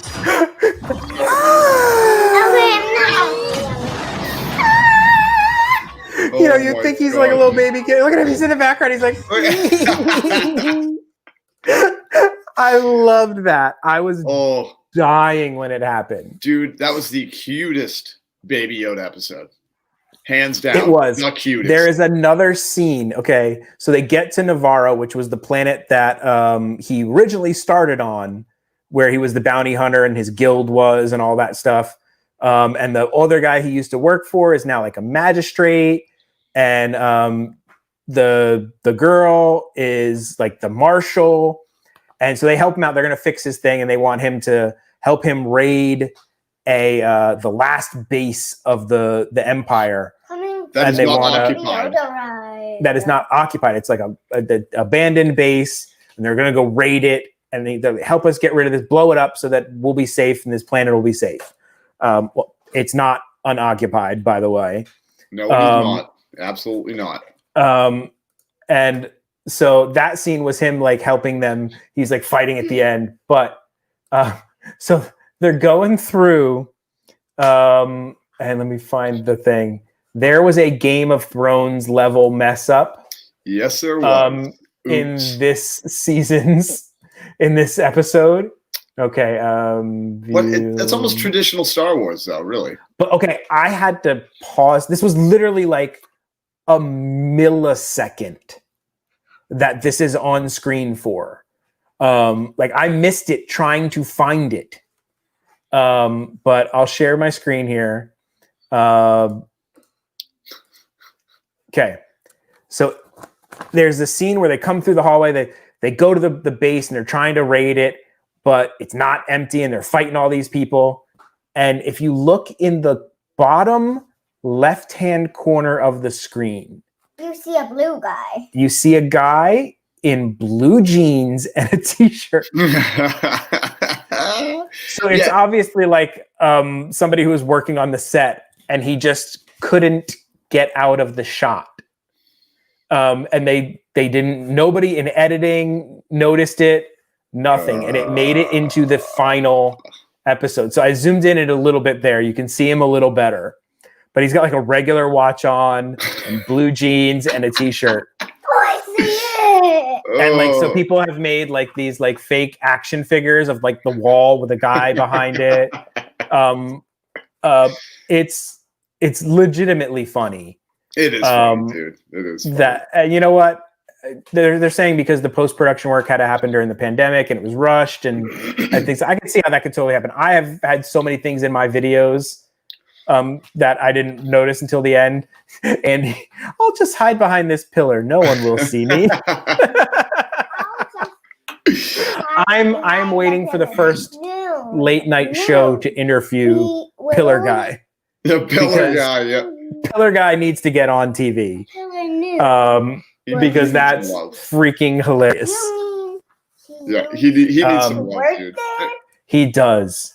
Now, another portion, this was like literally the most, like Drew said, Baby Yoda cuteness overload. It was.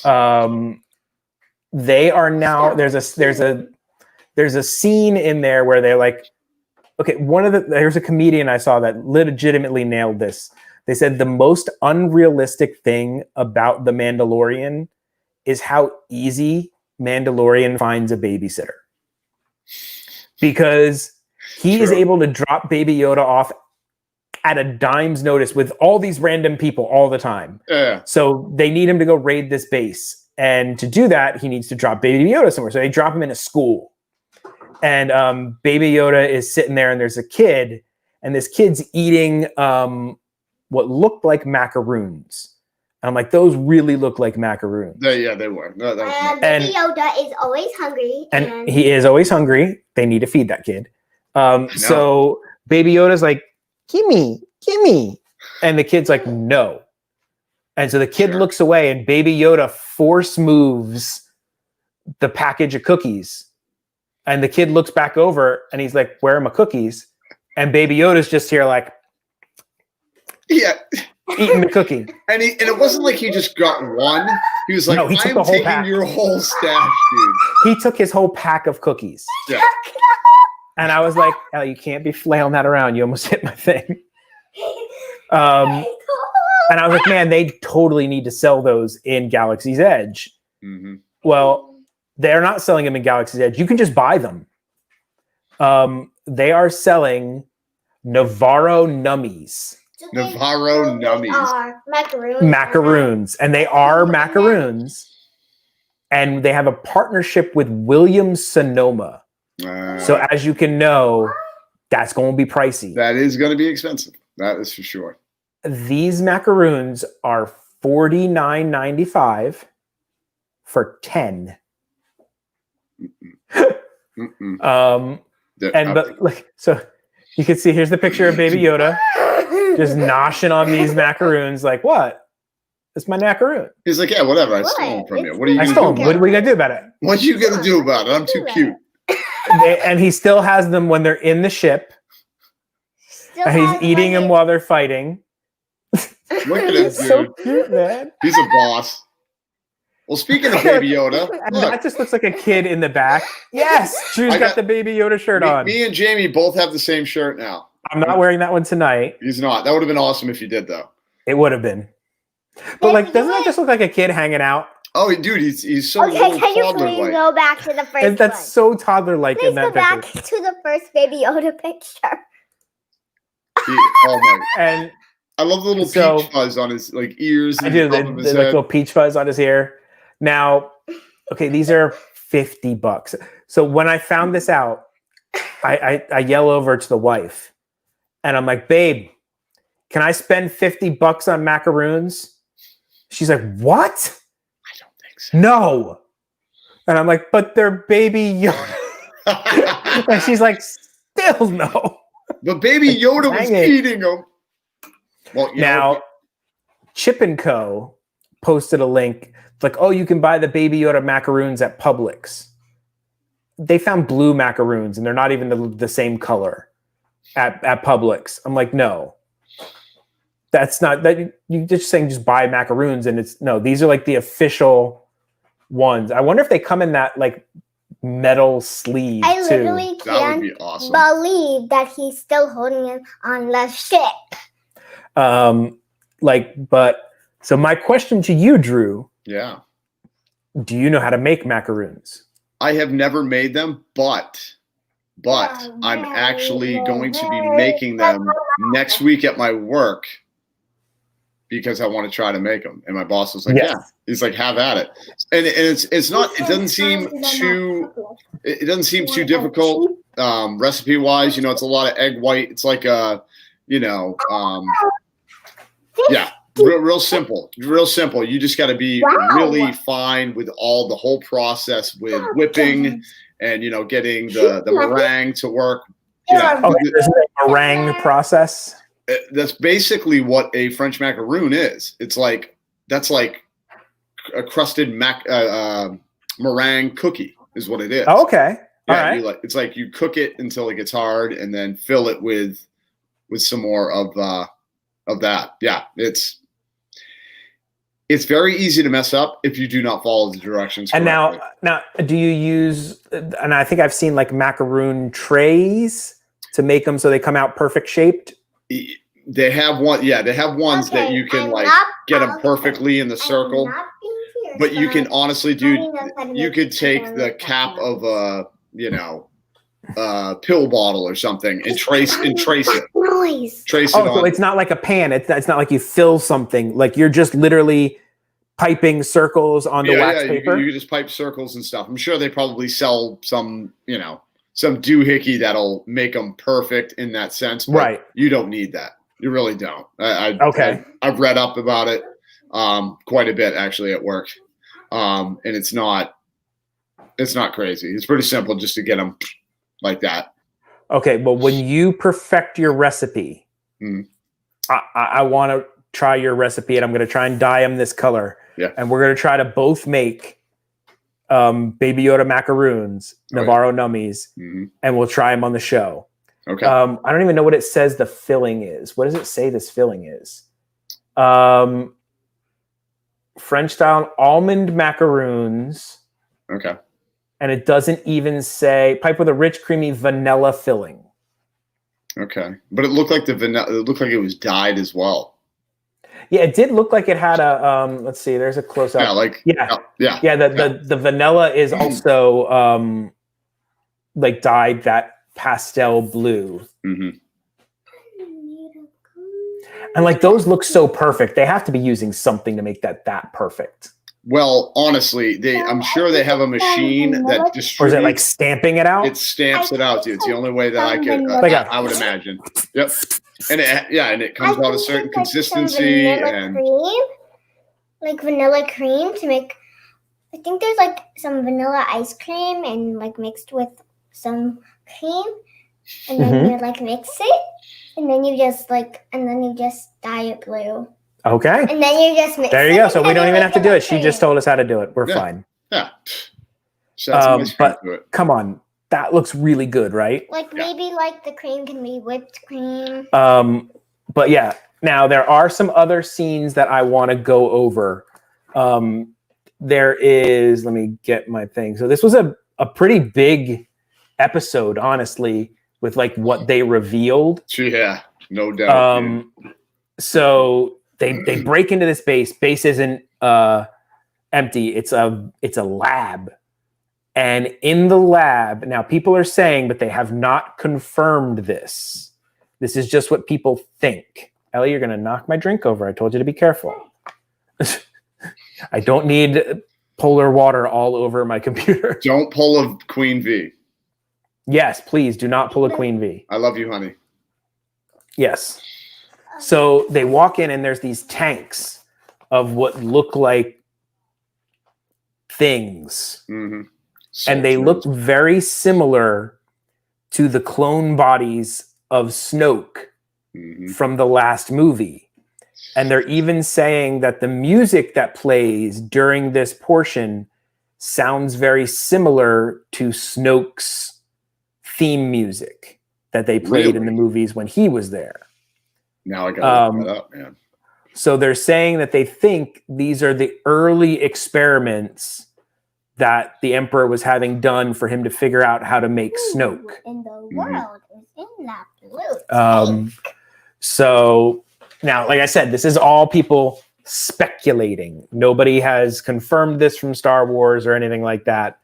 And then, so they get there and then they find out that the whole reason that Moff Gideon wants the baby Yoda, is he was taking the blood. And they, in this like message, the guy goes, "We don't think we're going to find somebody with a higher M count." And at that point, millions of Star Wars fanboys screamed out, "No!"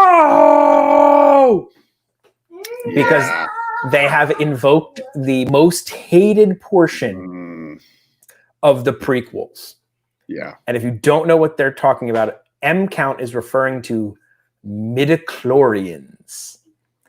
It was mentioned like one time in the movie and people hated it.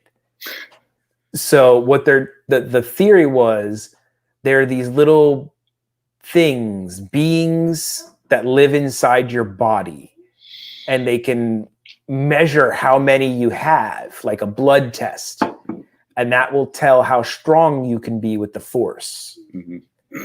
And so instead of like some sort of mystical like magic, it was like some sort of like science biology. It's like biology thing that they could test. And people hated that concept. It was widely not liked by Star Wars fans. Did you not like it? I thought it was a little silly. Yeah. I wasn't a big fan of it. Yeah, me too. So what they're doing is trying to make it cool. And they've been pretty good with making things that people didn't like cool. So I'm putting a lot of trust in Dave Filoni and Jon Favreau here. What they're saying is they were taking the blood from Baby Yoda and they're like trying to inject it into things and basically transfer the Force to somebody who is not one with the Force. Right. So like artificially make a Force user, which is kind of a cool concept when you think about it. Oh, dude, and I guess that's some power, dude. That is some power that you hold in your hands. And they're saying everybody who tried it, like all the test subjects are dying. It's not working. They need more blood from Baby Yoda. So at that point, Mando freaks out and he's like, "Oh my God, I just left him with random people." like you just realized that wasn't maybe the best idea. I could have told him that. I could have told him that. I could have told him that a while ago. So he flies off to go and try and save him. And then there's this whole chase and then the fights, and it's really great action. The action in the scene was amazing. And he finds out that Moff Gideon's alive. He thought Moff Gideon died when he blew up his ship. He's like, "What? He's alive? This is 3 days old? Okay, then now they know." And it turns out that Moff Gideon was able to, they telegraphed it so badly. So when he lands on the planet, there's these two workers there. And they're like, show them, and they're like, "Okay, fix his ship." And they show the one worker, and when they show him, it goes, yeah, and you're like, "That's the bad guy.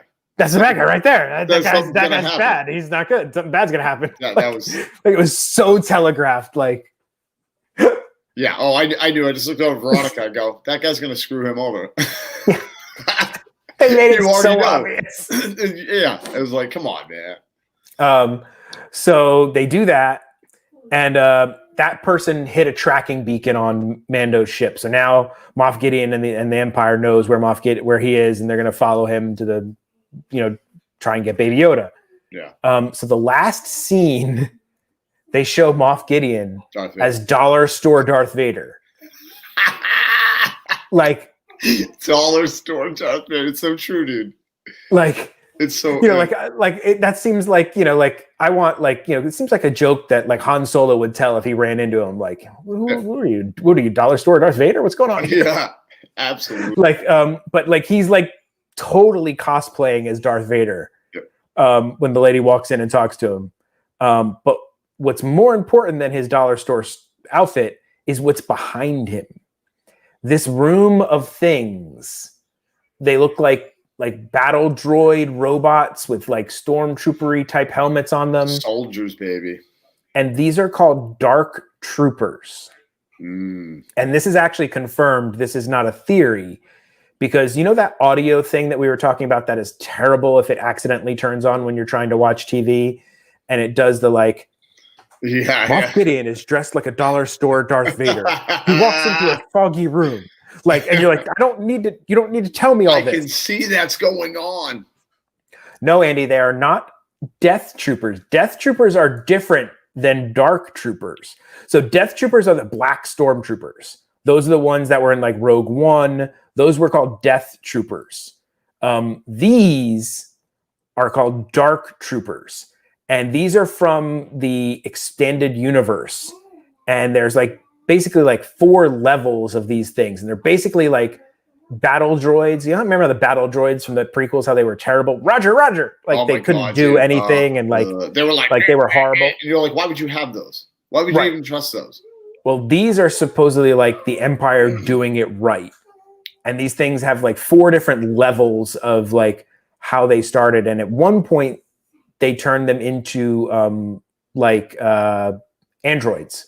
So there's a person that gets locked into that suit, and they may or may never get out of it.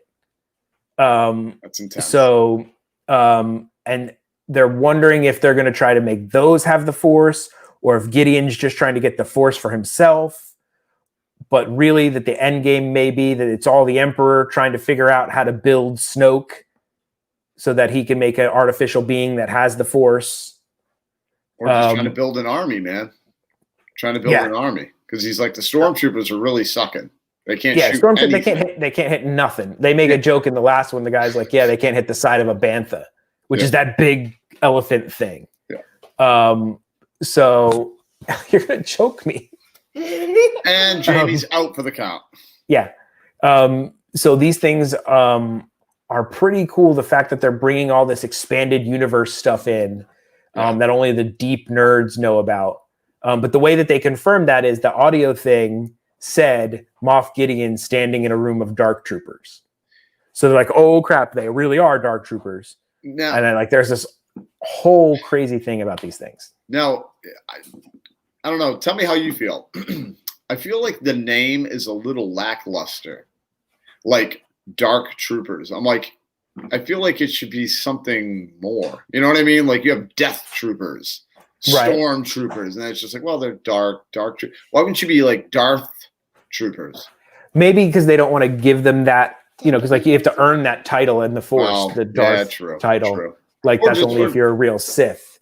Yeah. No, I feel like it's a simplistic name that I feel like. Is. Now there's a lot of names in the Star Wars universe that are literally like one pass names where they're like, what do we call him? I don't know. He's got an elephant face. We'll call that guy. True. Right? Like there are a lot of simplistic names if you really look at it into the Star Wars thing. True. But I thought it was a great episode. Yeah, me too. Once again, a little too short. I'm a little upset with them. They need to start making these things a little longer. Did you notice that too? I was telling Veronica, I'm like, all of a sudden I feel like they keep taking minutes away each episode. You know what I mean? Like where 30, I'm like, 38, 32. 34. And I'm like, come on, man. Give me 45 minutes. Give me a solid 45 minutes. Yeah. That's all I'm saying. But they do look a little bit like Cybermen from Doctor Who. I still have to watch that show. That's a lot of stuff to catch. You'd have to watch a lot of stuff to catch up on that one. Oh yeah. But also some related Mandalorian news. They're saying that Boba Fett might get his own spinoff. Oh, dude, I hope so. So, apparently, so the way this whole thing started was originally during the Solo era, there was going to be a Boba Fett movie. They got me all excited. But apparently, like, because they jacked everything up so bad with the marketing and the timing of the movies and giving people like Star Wars fatigue, they like kiboshed that Boba Fett movie idea. Yes. And sorry, but he also does he have the rocket fire backpack? He also and the head comes off. Is that the Black Series? Yeah, yes. I'm sorry. That's awesome. I love that toy. No, that's fine. I busted it up. You can always interrupt with toys. Yes. So they're saying that they may actually now, and there's rumors it's even already filming, where people thought they were filming Mandalorian season 3, but they're actually filming a Boba Fett series. And it's going to be a prequel to what we've seen now. Basically, like when he escapes the Sarlacc pit to now, what has he been up to? Oh, dude, I want to know. And I'm like, yes, I need that. Because if you think about it, they can do kind of a Fear the Walking Dead thing that they did with The Walking Dead and the Fear the Walking Dead, where Fear the Walking Dead was like a prequel to The Walking Dead. Right. But eventually they just said, screw it, and time jumped it. So they were there at the same time as The Walking Dead. So they could totally do that because there's not a whole lot of time between Jedi and this. It's like 6 years, I think. Yeah. This is supposed to be set after 6 years after Jedi. So they could totally like tell a bunch of stories of him and then eventually catch him up to the Mandalorian time frame and then like a team up. Oh, it's like super series, dude. Super series, man. No, but yes, they're totally cloning the Force. That's what they're trying to do. They're trying to clone the Force. Yep. And that's because the guy who was in that first episode, he had a Camino badge on his shirt. And for those of you from the prequels, the Caminos were the ones who made the clone army. So there was definitely cloning going on. Yeah, that was the whole idea. He's been drinking blue milk and playing sabacc. That's how he lost his armor. Bad betting. Probably a good idea. So yeah, I need to know. I need to know all of that. I need to watch more of it. Yes, you gotta keep me updated because I was bummed when I heard they were gonna do a Boba Fett, and then they're like, "No, we're not doing it anymore." And I'm like, "Dude, you need to do something with this character. I need more of it." Yeah, and not just as a side character in The Mandalorian for like 4 minutes or something, or like I want to know more about like, you know, because honestly, if you guys, other than the prequels originally, Boba Fett was like literally like 14 minutes, 12 minutes of screen time amongst all the original movies. With how many lines, Jamie? Like 2. and he's our favorite character. And he's like literally my favorite character. He barely spoke. Me too. He barely did anything and died a terrible, awkward death. But everybody still loved him. Yeah. But that death scene, it's still funny to me, dude, where it was like an accidental oops. Han Solo accidentally killed him. Accidentally kills him. And it's like, oh. And man. I love how they worked that into The Mandalorian as a like weakness of the jetpack. So like Mandalorian hits the jetpack in the exact same spot to make him go flying that happened to Boba Fett. Like, so he knows that they know it's a weakness. Yeah. You got it. I just love the details, man. The details they put into this show. Yep. They didn't like my idea of naming our Space Force Space Cadets. Space Cadets. Yeah. Have you watched Space Force? We've talked about it. Have you watched it on Netflix yet? Steve Carell Space Force. Oh yeah. It's so funny. I didn't finish it yet, but I just love that. I love the episode with the chimpanzee dude when he's trying to tell him like, no, you gotta use the thing and put it on. And then do the thing. And I love how you think he's gonna do it for a second, and it's like, gonna work. Nope, it's not gonna work. No, it's not gonna work. He's like, the chimp died. Don't you tell the Russians anything. Don't you tell the Russians anything. He's like, he's a hero. He's a hero. Get the dog. What happened to he ate the dog? He's not a hero anymore. Oh my God. Love me some Stephen Carell, man. He's awesome. Me too. It's a great little show. And they got renewed for a second season. I was a little worried because they had said like the ratings weren't as great as they had hoped for. Right. But it did get renewed for a second season. And so I'm looking forward to that. That's awesome. I'm looking forward to that. That was our news. Yeah, that was some good news, Jamie. And we actually skipped an episode because not an episode, a story because you know what, we can get to that another time. It wasn't that important of a story. No, of course not. And that was the only one I read. No, just kidding. Of course it was. Of course it was. Man, can it be January already? Right? Honestly, I need it to be January. There's like, okay, Cobra Kai comes out in January. Yep, that's what I'm waiting for January, dude. So I need that, and then by January, maybe some normalcy might come back to life. Dude, I told you, like we're talking about. There's things on the horizon. There's good news. Yeah. So there's Drew getting an iPhone 12. No biggie. Yes. That's coming in when? That is coming. Veronica will probably correct me. I think it was December 14th or 11th. Nice. And so I will start live streaming with that 12 with a Verizon plan.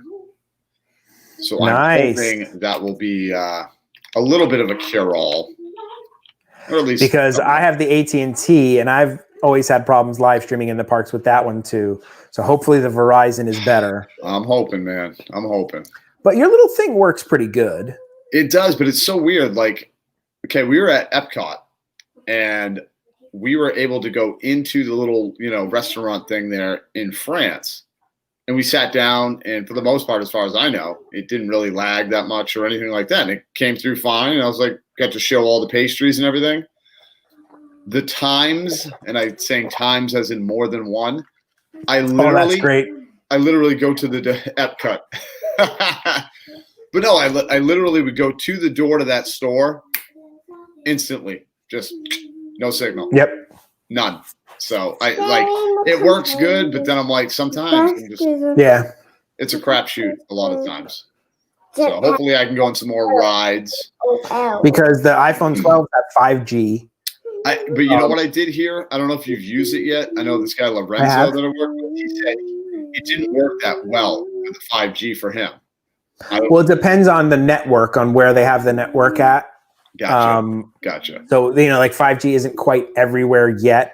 Right. I was hoping because at the outlet at the Vineland one, service is horrible in that store. Like I can't send text messages. I can barely do anything in that store. No, you can't send me text messages to show me and let me know the things that I probably want you to buy for me. So like the front right corner of the store is basically the only place I have any bars that I can either make calls or send messages from. So I have to go stand there, send the wife a message, then come back and then check. It's terrible. I was hoping that the 5G maybe had stronger penetration than that. No, it doesn't. It's not better. Stupid AT&T. So yeah, that wasn't that great. Oh yeah, are you getting tired? They're asking if you're getting tired. No, she says definitely not, Krista. Andy had said earlier. I sort of saw what he wrote. I think he said our things are ready, and when he comes down to Florida, he's gonna send them. You will be shocked. Just don't get tackled by the FBI where they think you're literally you're literally doing things that will blow up.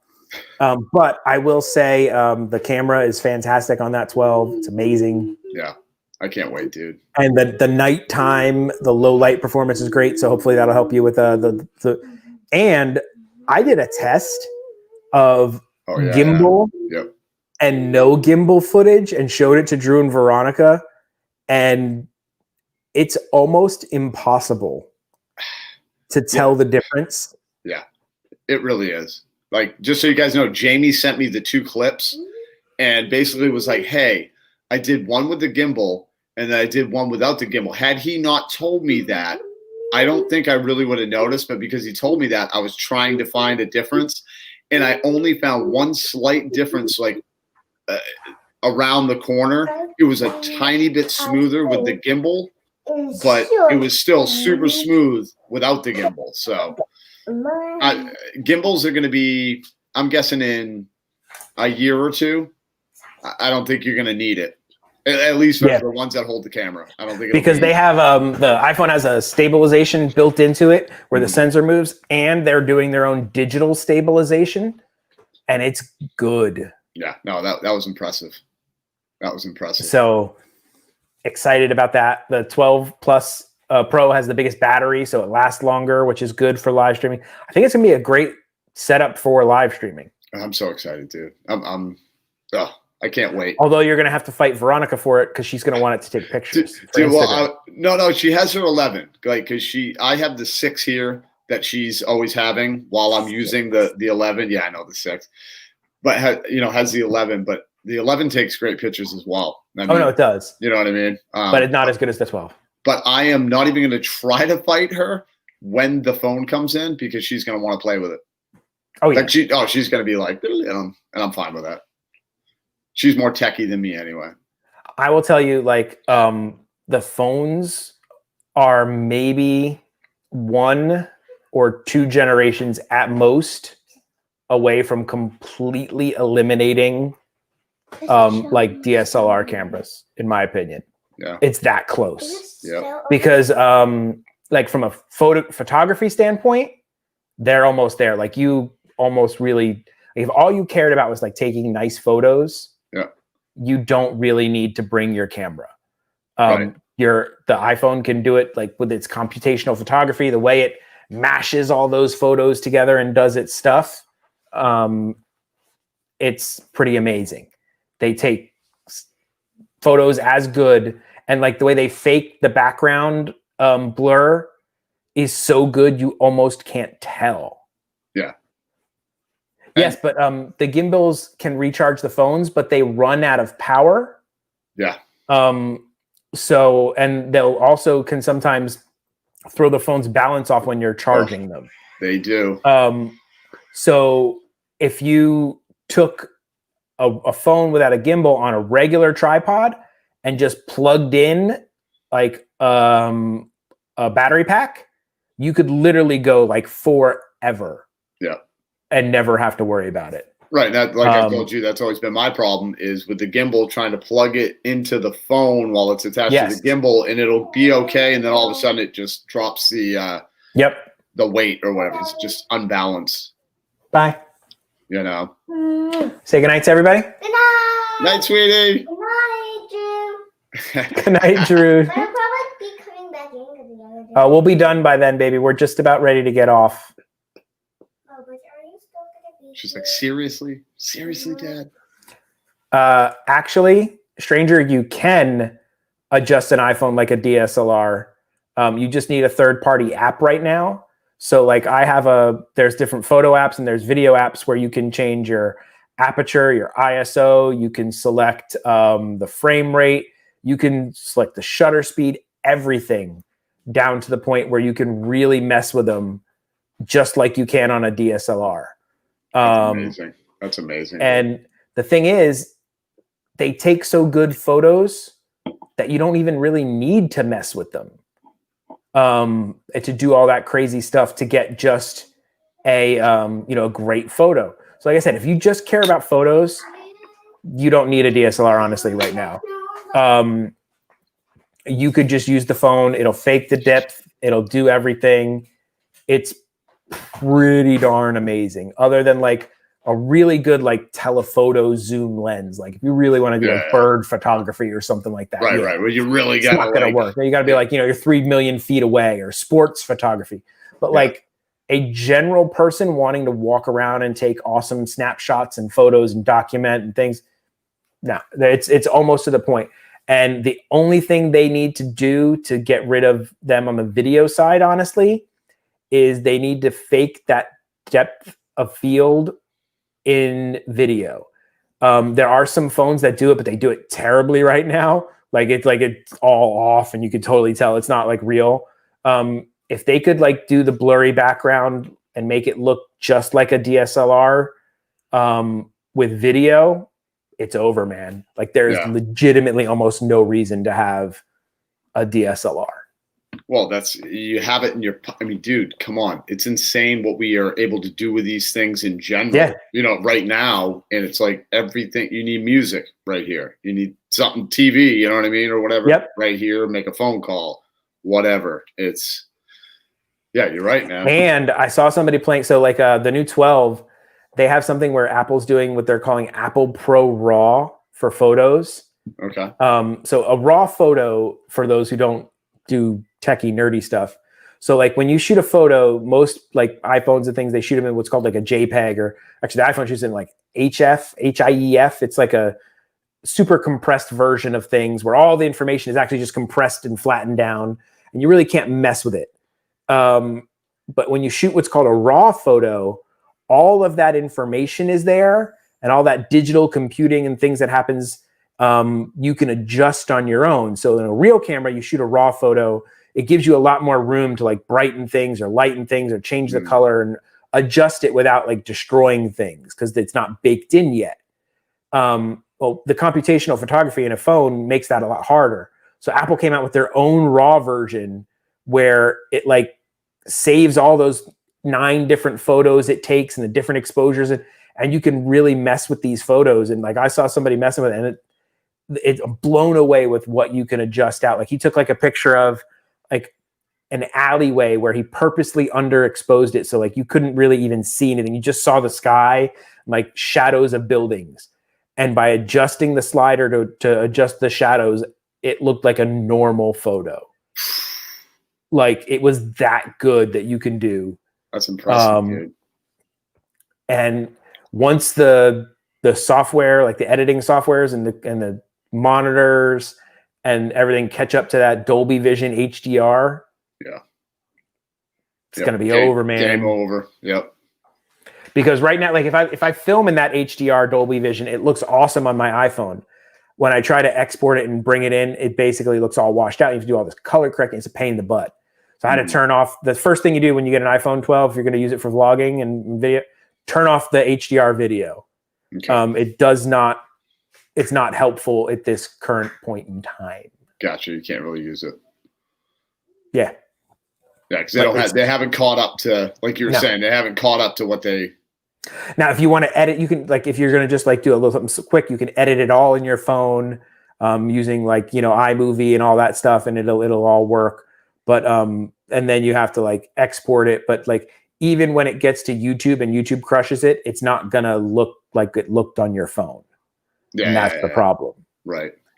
So it's like an awesome feature that's going to be very helpful later. Right. When they sort it all out and they get all the tech that you need to do that. That's going to be awesome, dude. I can't. Now, they may report you and let everybody know when you're using the bathroom and things like that. And they know everything about your life and have listened in. And like, if you mentioned macaroons, now every time I go on Facebook or do something, the macaroon ads are going to show up. Oh, dude, Veronica. Even just because it hold it. But Veronica was in the car the other day and she goes, it was really weird because she said, I forget what it was. Let's say she was talking about macaroons, dude, to me. And we're talking, and then she got on her phone. First thing on the thing on Google or whatever it was macaroon. And it was like, Yeah, it always feels like somebody's watching me. The Dad and Drew Christmas album. Can't get no privacy. Have a very hairy Larry. It's the best time of the year. It's a hairy Larry. I don't know any other lyrics. Yeah, but we'll make them up as we go. Oh yeah, we will. Dad and Drew Christmas album coming out later this year. Later this year, for sure. Yep. Or at least maybe one song. I think we should do one song. I think we should do a song. I think we should. Very hairy Larry. Very hairy Larry. That's awesome. Oh, very hairy Larry. Gotta love it. But now Apple's got a new thing. Like if you look at your phone and there's an orange dot at the top, it means that whatever app you're using is recording what you're doing and sharing that with somebody, basically. So it's basically telling you like your privacy is at risk, is compromised at this current moment. Like just know that whatever you're doing right now, that information is being collected and shared somewhere. Ugh. So they're like, and like Facebook and a bunch of these places are really mad that Apple's doing this because they're like, dude, that's how we make our money. Yeah. But people are tired of that. People are tired of that, man. People are tired of that because it's all about the targeted ads. That's they're using it all for targeted ads. So the more information they can collect on you, the more they know what they think you're interested in, so they can target that ad. The more that ad is targeted, the more the company who's doing that ad is willing to pay for it, and the more money they can make ultimately. Right. But Apple's like, I think the first stage of this whole thing was they're going to give you the dot, right? But then they're eventually going to start blocking it. They're going to not let them record things when you're on your iPhone. And I think that's awesome. Oh, dude, I'm telling you, man, everybody's tired of it, dude. It's like, no, really. Like They were originally going to block it in this first version. And then I guess all the places like freaked out and like, no, you can't do it. And then, that dot, Chasing Dreams with Mike, that means that some app that you're using is collecting information. The green dot, I think, means that there's nothing being like it's good to go. So that's what that little dot means. It's pretty interesting. It's like, wild. yeah. But I guess that was stage 1. Stage 2 is where they're gonna like literally start like, I think it's gonna be like a pop up and be like, so this is collecting information in the background. Do you want to allow it to do that or not? And you could say no. Nope. Nope, I don't. And Disney Stranger is right. Alexa is a snitch. And I don't care. I have them all over my house. They're just so convenient. I do too, but I'll tell you what's creepy though. All of a sudden, when Alexa just comes off and is like, "What would you like to hear again?" or just says like weird stuff. Oh, she thinks she hears her name all the time. It's hilarious. I'm like, we're not talking to you, lady. I just tell her to be quiet. Yeah, you be quiet. But I have it all set up now. Like, I can tell her that like turn on Christmas, and like my tree turns on, my village turns on, the sign I had last year. I would say like you tell her it's Christmassy, or like I was like, hey, get Christmassy, and like all the Christmas lights would go on, the other lights would dim, and then it would start playing Elvis Christmas. That's pretty awesome, dude. That's like, dude, the fact that you can do that is just cool. I can't wait to be like, she's back. And she's back. Now, I can't wait till you can be like, hey, make me a steak sandwich. Yeah, she makes you a steak sandwich. Yeah, we need those food things from Star Trek. That's the one thing Star Trek totally got right over Star Wars. Mm-hmm. That you could literally walk up to a microwave and go like, Monte Cristo. Like, we need that. Yeah. We totally need that. Did you guys I have not heard into anything about people hacking cars.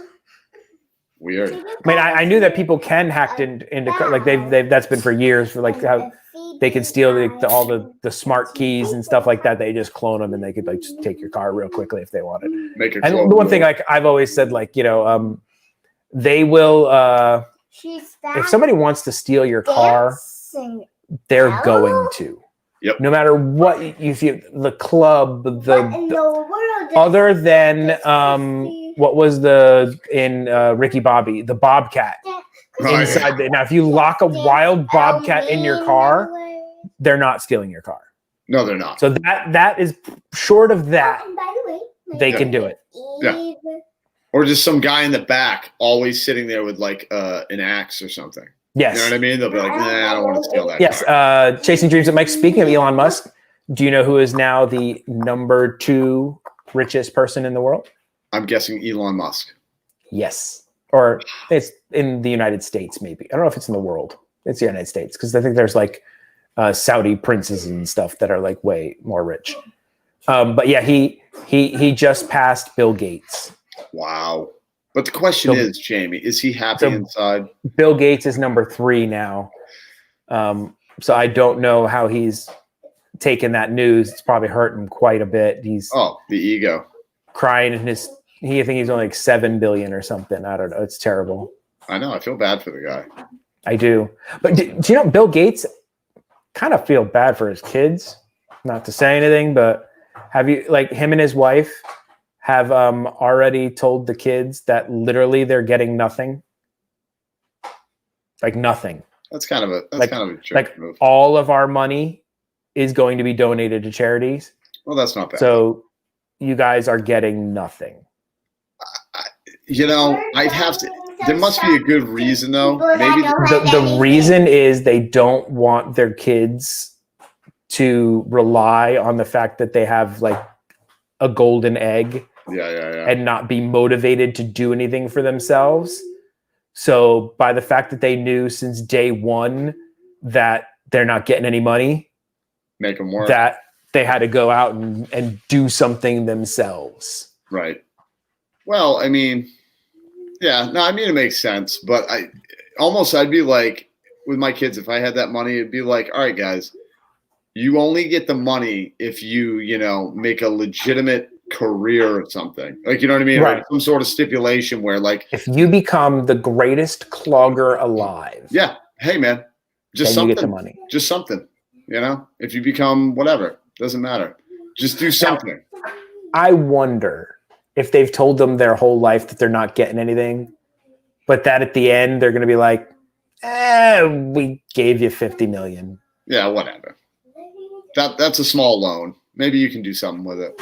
Give it to the grandkids. Yeah. Or something. You know what I mean? We're not giving you anything, but your grandkid, they're getting all the money. Yeah, they're getting all the money. I'm just glad they're not leaving it to a cat. That just blows me away. That makes me mad. That does make me mad. I'm like, what are you talking? What is that? What does that even mean? I'm going to leave my money to my chair. Yeah. It's just stupid. And then everybody wants to adopt the cat. Yeah. I want to adopt Mr. Tittlesworth because he's a millionaire. He's a millionaire. I'll marry him. I don't care if he's a cat. As long as it's legal. Whatever. Yeah. Whatever. Doesn't matter. But no, I want a Tesla. I'm going to leave all my money to my kids. They're going to split that $36. Oh, yeah. Get something really nice. So I know Andy has a Tesla, right? Yes, he Andy does. Prisco has a Tesla. He's so fancy. And I want a Tesla, like really badly. Well, just go buy one, Jamie. I know, but the problem is the SUV is way too expensive. The Model 3 is about all we could swing in the $30,000 to $40,000 range, which is still pricey. Yes, it is. But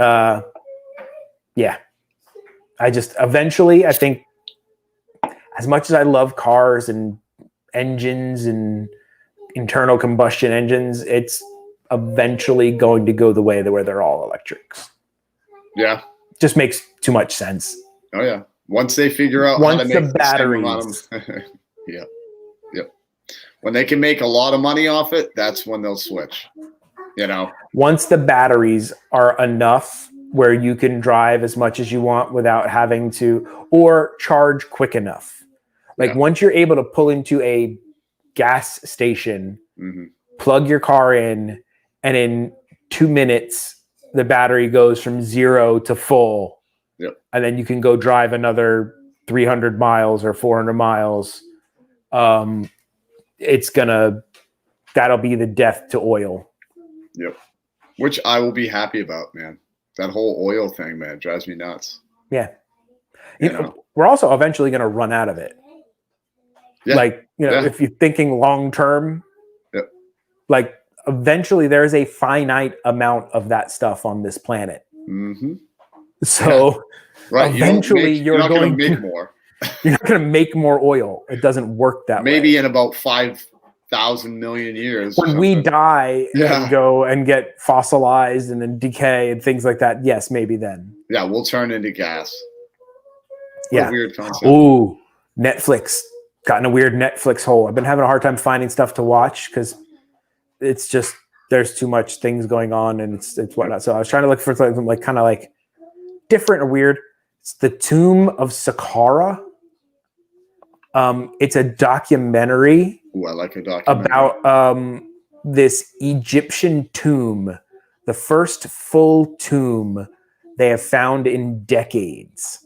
Really? So they were digging in Egypt, and they found this full-on 5,000-year-old tomb that had been not looted, so it was untouched. And it wasn't for a pharaoh or anybody. It was just like for a dude. Like they're saying it must be a very important dude to have his own tomb, right? But it's a dude. And like even there's like the hieroglyphics on the wall still has color. Like that's how well preserved it is. Holy like cow, there's dude. still bright colors. Like it looks like you made it this week. And they're like trying to decipher the hieroglyphics and find out who this person was. And I'm only like a little bit into it. And they've already gotten to like a twist And I'm like, woo! Yeah. Get So you. the twist is, there's like this person, apparently their name's Wahiti or something is what they figured out this guy's name was. And apparently like this guy really likes himself because his name is mentioned like 100 times. And they're like, it's odd to have it mentioned that many times. Right. And there's like 25 statues of this guy in the thing. They're like, like that's a lot of statues. Obsessed Normally with it's like yourself one much? or two or something. But the thing is, one of the statues doesn't look like the other ones. It looks different, like a different person. And so far, I was falling asleep last night, but I got to the point where they think that this guy stole somebody's tomb. They think he stole his brother's tomb. What? And modified the one statue to look like himself while all the rest don't. Wow. So they're like, that's like, they're like, we think this happened. And I'm like, oh my God, this is amazing. And they haven't even dug, there's like 4 tunnels, caverns or whatever. caverns that go down into the burial chambers. Burial chambers. And they're filled with sand all the way to the top. They don't know how deep they are. And they've just started trying to excavate them. And I'm like, ooh, That's like, awesome. it's so well filmed. It's so cool. That's awesome. And like, it's all epic looking. Drone shots and like smoky stuff. And like, I'm like, and it's the fact that I'm reading, because a lot of it is subtitled because they're Egyptian and they're talking in Arabic and things like that. The fact that I am like willing to do that says a lot. Yeah. Oh yeah. Oh, because you got to pay attention. Drew. You got to pay attention. Good. Now, what was it called again? The Tomb of Saqqara, Saqqara. And that was on it'll Netflix? come out. It's new. It's like a trending. It's a trending on Netflix. It'll be on the top 10. Yeah. But yeah. Oh yeah. It's a good like get your mind off of things. Yeah. Well, kind of. And there's a cat tombs. Believe it or not, like they found an animal cult lived there also. That's scary. And these people like worshipped cats. They thought that like cats were like a god. Like one of the cats was a god. Yeah. And like this one cat would be like prayed to and given stuff and bread. And like this was like a special cat. And like, so they found all these cat mummies. And like they found an alligator mummy. You ever seen an alligator mummy? They found an alligator mummy. In Egypt? In Egypt. Do they have alligators? Do they have alligators? I don't know. I don't know. You have to explain what an alligator is. No, do they have alligators in Egypt? Apparently they did. Weird, dude. And so they're like digging through this pile of stuff, and the guy's like, he goes, "This doesn't look like a cat. Look at this tail. Oh, it's an alligator!" Like he's so excited. Like they're like, first time they'd ever found that, and like all this like crazy. It's like so cool. That's wild. Crocodiles. Maybe it was a crocodile. Crocodile. Yeah, it probably was a crocodile. Crocodile Dundee. Crocodile Dundee. Good movie. That's not a knife. You call that a knife? This is a knife. I love that movie. I do too. I love an Australian accent. Yeah. I do. Shrimp on the Barbie. Put another shrimp on the Barbie. I do a terrible one, but I love it. And shrimp on the Barbie's good. Yes, it is. I mean, shrimp at all. In general. Is just in general. It's good. All right, folks, we have gone for over 2 hours and 20 minutes. I can't believe it. Well, it's our special Thanksgiving. It is our special edition. Thanksgiving spectacular. I taught you how to cook a turkey. We had a special guest for the whole show because she didn't have school. Yes, she was. And I just want to thank every single one of you who has supported us and liked and shared and done everything for us. We really appreciate. We're up at like 124. 124. We are growing. We will eventually get to that point where we hit the 1,000, but it might be a while. But you know what? I'll do it anyway. I'm having fun talking to my buddy Drew. It's always. I love the show. We taught you guys how to cook a turkey. Yeah. That was pretty helpful. Yeah. Talk to the Mandalorian. We talked, and Drew's going to teach us how to make macaroons. Yes, I am. I'm And going to the be doing that macaron next week. filling, is that what I And I can't wait. because I can't wait. I just hope I don't screw it up. Yes, and you know what? Even if you do, it's okay. It's okay. That's how you learn, Jamie. That's how How you you learn. Don't screw I've up. learned a lot because I've screwed up a lot. Of things. Yeah, me too. That's why I'm so smart. Yeah. Well, you know, my mom, she probably was like, "Oh, Drew, he's such a screw up." And I'm like, "Yeah, but that means I'm learning, Mom. Learning a lot." Yes, My mom never said that, but Veronica. learned a lot of things. Okay, so let's Now, one last question for the people who are still here, and you can put it in the comments. We have a vlog, and I will show you Ellie's having the time of her life. the thumbnail for it. All right. This is the thumbnail. Oh my gosh, that is us being pigs. I'll do fun. Yes. Now, this is Drew and I. We went out to a place called King Bao. King Bao. And it is a part of Little Vietnam here in Orlando. And they have bao buns. And bao buns are delicious. Oh, especially these ones. And these one were really good. And we tried them. And we made a vlog about it. So that vlog is ready to go. But last time we did our little vlog premiere on a Thursday after the show. Well, that's not really going to work. Tomorrow's Thanksgiving. I don't think you guys want to watch a vlog of us eating bao buns on Thanksgiving. No. So what day do you think works for you guys? Do you guys want to do it on Black Friday since probably people aren't going to be out shopping like they would? Are you going live on Friday, Drew? I think we are, but we could do I was thinking what about 8 o'clock or 9 on Friday? Something like that. Okay. I don't know what everybody's doing because I'll go. So are you going live from Disney Springs on Black Friday? No. Really? No. We're actually we're gonna go to we are going to, let me think, my brain will work in just a second. Grand Floridian. Okay. And we're taking the walkway over to Magic Kingdom. Are you going to Magic Kingdom or just walking to Magic Kingdom? No. We're just doing the new walkway that they built. Yeah, Okay. no, I'm not going to Magic Kingdom. No. Because I was going to say, because normally your Fridays are Disney Springs. And I was like, really? Well, that's one reason why we're going to avoid it. Plus, we really want to go see that new little walkway and see how cool it is and experience that and share it with everybody. Well, that'll work. That way, maybe we can do it after your live stream. We can premiere it right after your live stream on Friday. We'll plan it for 8. I'll put the link up. It's a quick little watch. It's fun. The food is delicious. Yeah. And Drew and I need to do another field trip. Yes. I'm thinking of keep up this little Vietnam section here and take you to another spot. I was thinking of taking you to a Vietnamese spot. Are you a Vietnamese food fan? Are you kidding me, dude? Oh my God, man. Some pho? Yes. Oh, if anybody doesn't know what pho is, people call it pho, but it's actually pronounced pho. It's the best soup ever. It's the best soup ever. Now, have you had the Disney Stranger? Yes, the Disney Stranger's asking for a rendition of Baby Shark. Because, he's just being really helpful right now, Disney Stranger.